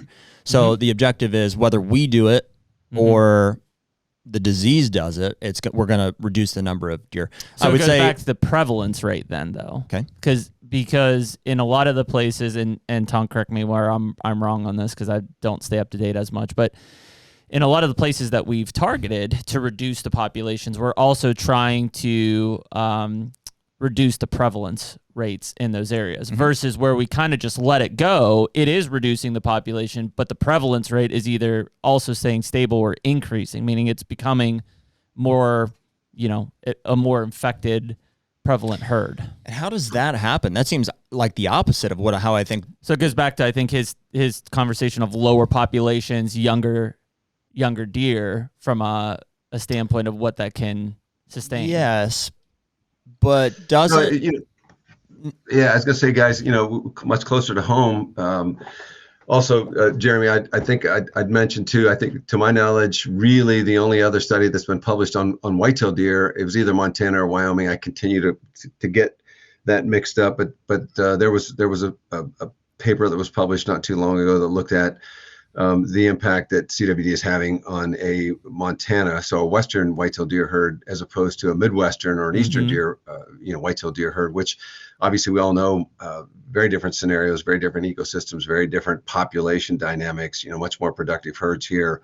And if we go to Wisconsin and look at what's going on there, and of course there's some really neat work that's being done in Arkansas, but Wisconsin is right at the cusp of getting the results of a 5 or 6 year study wrapped up, looking at mortality rates. I mean, you go to Wisconsin, you wouldn't know that CWD. There's counties in Wisconsin, parts of counties in Wisconsin, where every other buck you kill is positive. Yep. They're still killing plenty of deer in those counties. Just every other buck is positive, and a good proportion of the antlerless deer are positive. So population level impacts really have not been demonstrated, to my knowledge, anywhere. And I'd like to think that I'm, anywhere significant. I mean, anywhere substantial. There's not a overwhelming body of literature that says this has had this impact and will continue to have this impact. Of course, there's lots of models out there that suggest that if you continue to take this rate, now what they're saying is that harvest is going to have to take a back seat in some of these places if we continue to lose deer to CWD. I mean, we're just going to have to shift. So there's still deer on the landscape. More of them are dying outside of the hunting season, which means that there's fewer deer to be taken by hunters during the hunting season, which is that a bad thing? Is CWD actually helping, with this deer management crisis? I dare say that we're facing.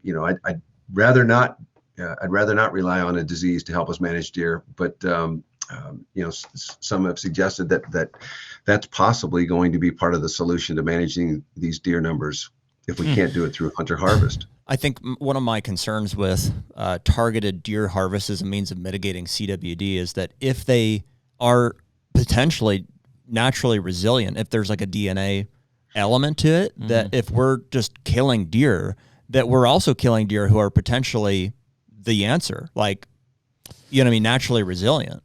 Yeah. I don't know where, as opposed to letting it just manifest on its own and let nature take its course. Yeah.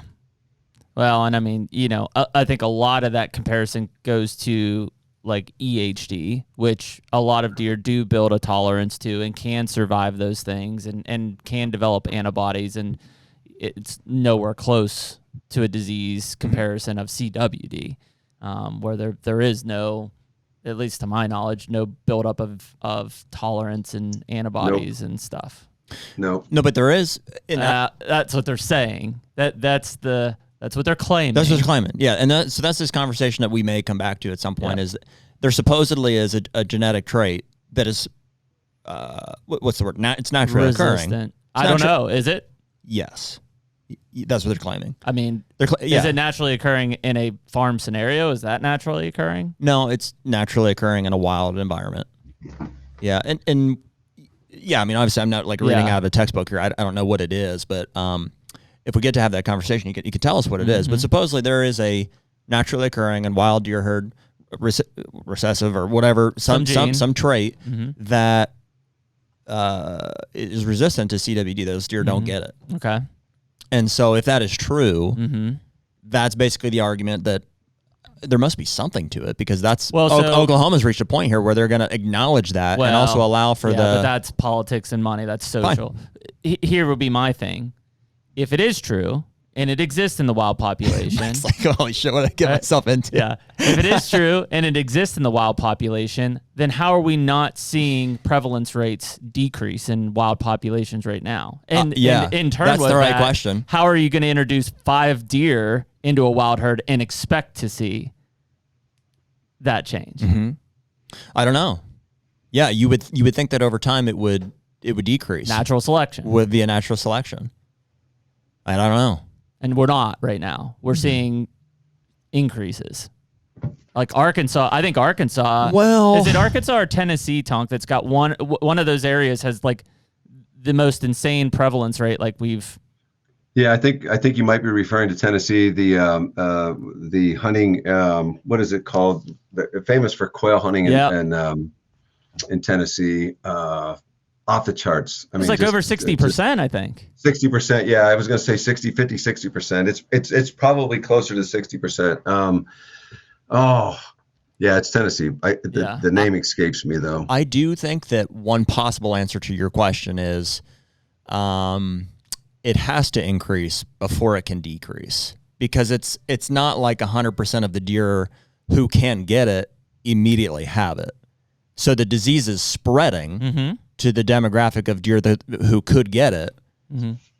It's going to increase until a certain point where either those deer all die off or whatever. And at some point, you'd think that it would naturally start to decrease. And that's where, like, if you look at like Wisconsin, especially, or Illinois, like these states that have had it for decades at this point, there's still no like positive reflection on that yet. Yeah, it's like how many, and I say that mainly because if you look at generationally, right, over the course of 20 years is potentially 4+ generations of deer, and yet you're not seeing what you want to see. So yeah, I think the thing that we need to keep in mind too, guys, to my knowledge, unless I've missed something here in the last couple of weeks, to my knowledge, remember we're talking about disease resistant. There is yet to be a white-tailed deer produced inside a pen, outside a pen, anywhere that is going to not get CWD. These are disease resistant. So in other words, infection is delayed, shedding is delayed. They survive longer than deer with a particular, a less favorable genotype. And I think what we know, to your point there, Jared, is that this particular genotype that confers resistance to white-tailed deer is at a very low prevalence, just naturally. In an environment where disease does not exist, you will not find this particular genotype at a very high level. But in environments where disease is high and populations are stressed, I think what we're seeing is an increase in that genotype. So it's interesting. It's my understanding we're starting to see a shift in some of these genotypes on the landscape as a result of this disease resistance. Wow. Yeah. So I mean, essentially, it's just delaying the inevitable. Well, it's evolution. I mean, it's being that like they're still going to get CWD and they're still going to die. Exactly. Yeah. I mean, it's just, and I may be wrong, but of now, to my knowledge, the experts tell me that at least that I'm close with, we have not yet seen a deer that is immune to CWD. Yeah. It's disease, it's resistance. Which again, in the grand scheme, and it varies by state. If it's like, say in the state of Ohio, the average deer only lives to 3.5. You know what I mean? I knew we'd get there eventually, right? I mean, so now it's like if the average deer only gets to 3.5, or in your case, if I want to get a deer to 5.5, and this genome allows that deer, even with CWD, to get past that before having like real clinical. I want to have it. So yeah, I mean, there is that in there. Well, and I also think that resistance is a step in the right direction, right? I mean, if that was not prevalent anywhere, if that's developing, that certainly could yield a genome type that is immune. So one of the other questions that I think folks are wrestling with right now, and I don't know that we have an answer for this, but think about this. Does it make sense to put a deer that's positive for CWD, clinical signs are delayed by a year or 2 years or 3 years, but all the while it's shedding, vaccinating a wild herd. So I guess that's the question. I think some would argue that shedding rates in this particular genotype, the shedding rates are much more reduced than they are in your typical run-of-the-mill deer. But I guess until we know that for sure, do we want deer living longer, shedding more prions? I mean, are we actually further ahead? Right. I see what you're saying. So you're saying that they're not shedding the prions as in greater quantities in a shorter time period. They're living longer. They're therefore covering potentially more ground and That's right. shedding prions over a longer period. And that's a lot now, or spread it over time. Take your choice, and that's the question that has to be answered. We're getting them to 6 years, but instead of shedding for 4 years, now they're shedding for 6 years at a lower rate, which means at the end of the day, they're shedding as much or more as the deer that died at 3.5 years of age. Again, these questions I cannot. That's well outside of my wheelhouse. But those are the discussions I think that are being had. Yeah. They need to be had, right? I mean, it is a critical, and the hard part there is like clearly there's a biological, issue and conflict to discuss and to analyze and to come up, but the social and political side of it is a monster, right? It's a snowball coming down the hill, and you're standing there trying to catch it. And it's for sure. That is, I think, what. And it was interesting when we talked about, even going back to the beginning of this conversation, Tonk, that you talked about, essentially decisions being made on a social side of things. Certain states like Michigan have a proposal basically, and for their commission, that is that they are to only by law make decisions on biological data, not on social and political pressures. And there's an issue right now up there on coyotes that has kind of breached that law essentially. And so I say that because it's interesting in that, like, that's a big recent development up there. That seems kind of foolish to me, honestly. That they would make decisions solely on biological aspects. Like, there's way more to it than that. Well, you have to. The only reason that animals have value is because of the value that we give them. You know what I mean? In terms of like politically and from a management standpoint. But they do it out of thinking of it as a glass half full to protect from, hey, we're going to decide to release grizzly bears in Ohio because we love grizzly bears. Well, I get it. That's a social issue. I mean, that's what's happening in Colorado right now. Like, I just saw they're releasing wolverines now. They've been approved to start releasing wolverines in Colorado. Yeah. And it's like... Well, so that's just a disregard for the biological element. Like, it needs to be considered, but there are more factors. But once you open the door, that's where they believe, like, the door's open, it's kicked down. Like, they don't, from that point forward, it's coming from a different angle. So, but it's funny because when we talk about CWD especially, and I think we've had this conversation, it's like CWD is not that much different from Ohio to Arkansas to Wisconsin to Pennsylvania. Like, it's a deer herd, it's CWD. And yet, if you look at the way every state is handling it, in many cases, it's dramatically different by a political boundary, which is crazy when you think about it. But it's just... Well, yeah, not just on the disease, on deer management in general. Yeah. Yeah, why do you think, like, Iowa's deer herd is so amazing? It's because of how it's managed. Yep. Versus, Yeah. You know what I'm saying? Yeah, pretty wild, man, when you think about it. So these are just the things we've been talking about. This has been anyways. great, Mike. Yeah, this has been really, really, really interesting. So. Do we not touch on anything that we wanted to touch on?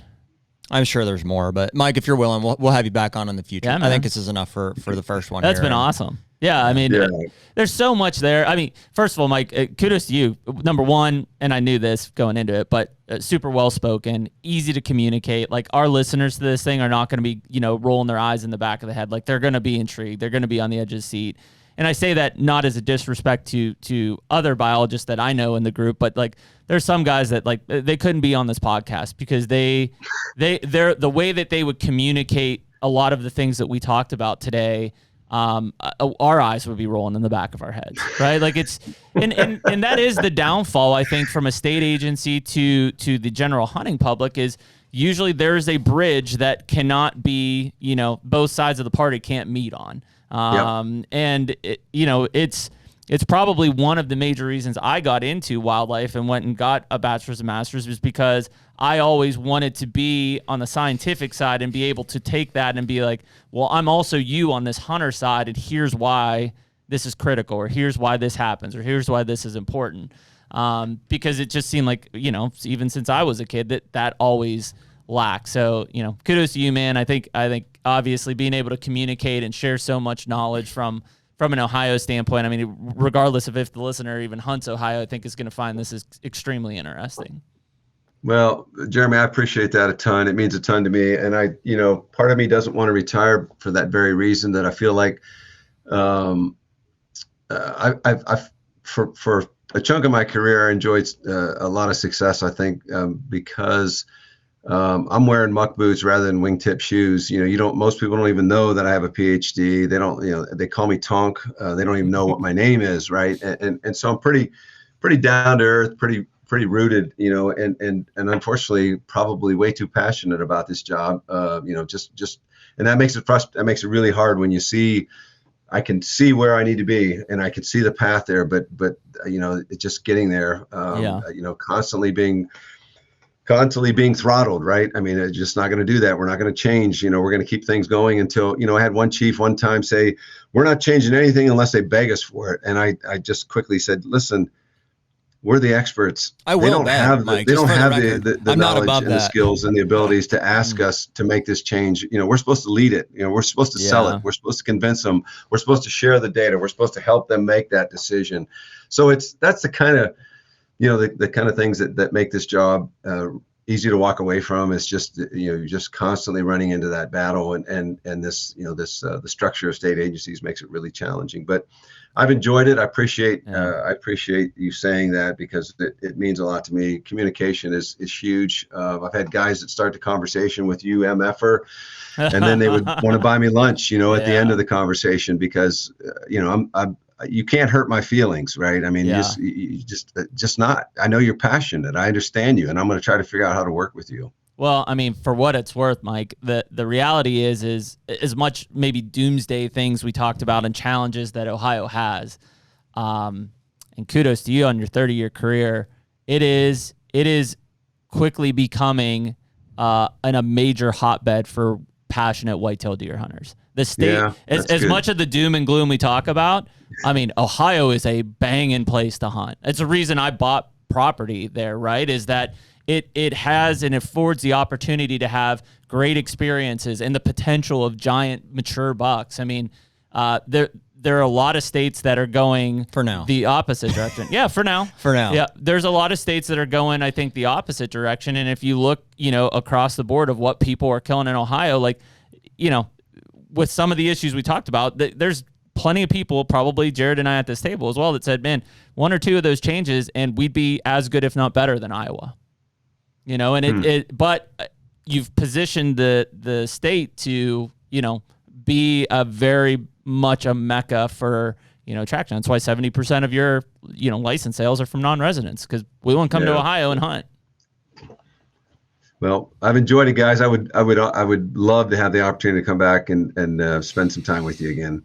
Well, man, when we come through Athens to go to my property, we'll have to catch lunch or something. Please do, absolutely. I'd love to catch up with you guys. Yeah, absolutely. We got Bob Evans right across the street from our office here on East State Street. It's so funny. One of our friends in town, before they got to know us, my kids went to school with their kids, and she was asking about where I worked, and I said, I'm down there on East State Street, the place with the pond in front. She says, I thought that was the county home. And I'm like, I guess, I don't know, maybe there were some rough folks fishing that day or something. Very possible. I said, no, that's home. Well, you put the three of us and Mike Rex at a table, and we'll solve all the world problems pretty quick. Oh, Mike is a dear friend. Council. Yeah. Mike, I'll leave you with this too. I mean, if we talked about like tools in the tool belt earlier, if you can ever utilize our platform or if we can get involved in like bringing attention to initiatives and stuff, and like, cause I realize there's a lot of things to be done with doe harvest and the way seasons are structured and stuff like that. We would love to be a part of that. I mean, Ohio is really, it's really important to us. Second home. Yeah. We'll be a tip of the spear, basically. Yeah. Well, I'll keep that in mind, guys. I'll keep that in mind. Cool. Okay, brother. All right, man. Stick around and we'll let you go here. Okay. All right. See ya. The HUNTR Podcast is brought to you by Sever. Well, one of the biggest things that we always talk about is what our arrow setups are. And this year we're shooting the Sever broadheads. I think we're both shooting the new 2-inch titanium broadhead. And so, we're huge proponents of expandables. And I know we've had this argument back and forth with people, but we're right and you're wrong. And you just need to accept it. We just want to have a giant wound that pumps out blood. That's the bottom line. We build our arrow setups and shoot bows, to maximize penetration. And we shoot broadheads that are going to give us the best blood trails, the most hemorrhage possible. possible. And so part of those setups is we're also shooting the Easton Arrows here coming up pretty soon. So we've shot the Victory in the past, and there's all kind of great arrow shafts on the market, but like we're looking for a whole system from rod head to arrow components to the arrow shaft itself. And the more we look at some of these Easton shafts and the components that go with them, that setup's going to be really deadly for us. Yeah, I'm actually using the Easton traditional axis right now in my traditional setups for both my recurve and my longbow. I've got a 100-grain brass insert on those, and then obviously I'm using a fixed blade broadhead on those specific shafts. Right on. So, but yeah, our goal is always to be shooting the best broadhead that we think is going to be the most lethal for our setups. We've done plenty of research. We believe in the Sever broadheads, and we hope you would check them out at Sever Broadheads as well. And awesome. Yeah, pretty cool. I mean, dude, it is, it's funny because, like, it's whatever, 3 hours in and we're like, yep, we scratched the surface. Okay. Well, there's a lot to it. I mean, dude, I lay awake at night thinking about, these kind of things in Ohio and stuff. And it's interesting to hear from the state standpoint, and literally, it's what he's done for a career 30 years. Some of the feedback we're getting from hunters and from farmers and some of the issues that we're facing. And like, it sounds like we have a lot of the same overlapping ideas. As far as like the doe harvest, how to do a season like that, and it's frustrating from our standpoint, but also from his to hear that like there's blocks, like there's like, and not good reasons, but there's just like political reasons that some of these are not happening. Yeah, it's like this is what's right for or at least we should try this to think that this is right for it, but it's dead in the water. Won't happen. And it's not just like a short-sighted, this is what the deer need or this is what the hunters want. It's like, hey, there's been surveys done saying that, hey, all parties, all stakeholders want this thing. But there are just things, I guess, that are out of our control. I mean, that losing processors, I think, is a really difficult one to overcome. And it's also one I think that is necessary, or is answered in a different way, maybe like by, certainly deer, people have more ability to process their own deer than ever before. And so maybe it's leaning more into that. I don't know, or a combination of the above, but yeah, I mean, I think there were some really good key, I think, points. I mean, the one, and we've talked about it before, is the resident landowner and now also the non-resident have no voice. Right. No voice, zero whatsoever. Right. So the proportion you're pulling is a non-landowner resident, which frankly probably has and I'm making a broad stroke, saying here, but probably has the least impact on the herd. The resident landowner and the non-resident landowner, because it's private land primarily in the state of Ohio, probably has the most effect on a deer herd. I think non-residents have a ton of effect. What did he say was the number? How a third? About a third of that group, but that group did not include the resident landowners. So still a huge. I mean, it's 25%. Huge. Yep. So I mean, you start to look at all of that stuff, and you're like, and this is why, as much as people maybe don't want to buy a license, and maybe we don't feel like they need to as a resident landowner, the reality is that's fine. You're just never going to be heard. Your voice is not heard. It's not an equal playing field. It just isn't. Yeah, so I mean, there's a lot of things there. Again, it's like I shouldn't have to pay, but the reality is money talks. And so when you don't pay, number one, you're not in the eyes of the politicians, the money provider. Well, number two is you have no voice because they don't even know you exist or you even hunt. We are speculating too, because, and I don't know exactly how that gets perceived, but it's like, landowners are paying taxes on the property, sure, and filling an economy on it every day and stuff. So they do have that aspect of it from an overall political arch, but when it comes to the natural resources, I do not think that they do. Because they're not funding the natural resource department. Right, so I get it. We have the same discussion, and it's kind of different. But when you talk about who funds conservation in the United States, it's hunters and fishermen, right? In some places they're buying boat registrations or kayak registrations, but a lot of non-consumptive users are utilizing the natural resources that we pay for. Sure. And I've been, since I was in college, a proponent of some sort of non-consumptive tax and or permit that these people should be buying. Mm-hmm. And if they did, and you want to talk about having like premier wildlife and wild places in this country, be off the charts. but yet nobody wants to bring up, and I get it, it's the dreaded tax world, right? But nobody wants to do that from a political side because those are the constituents they want them to vote for. And so by just having them for free, it's like, that's what I give you. Well, they're not free. Somebody's paying. Somebody's got to pay for it.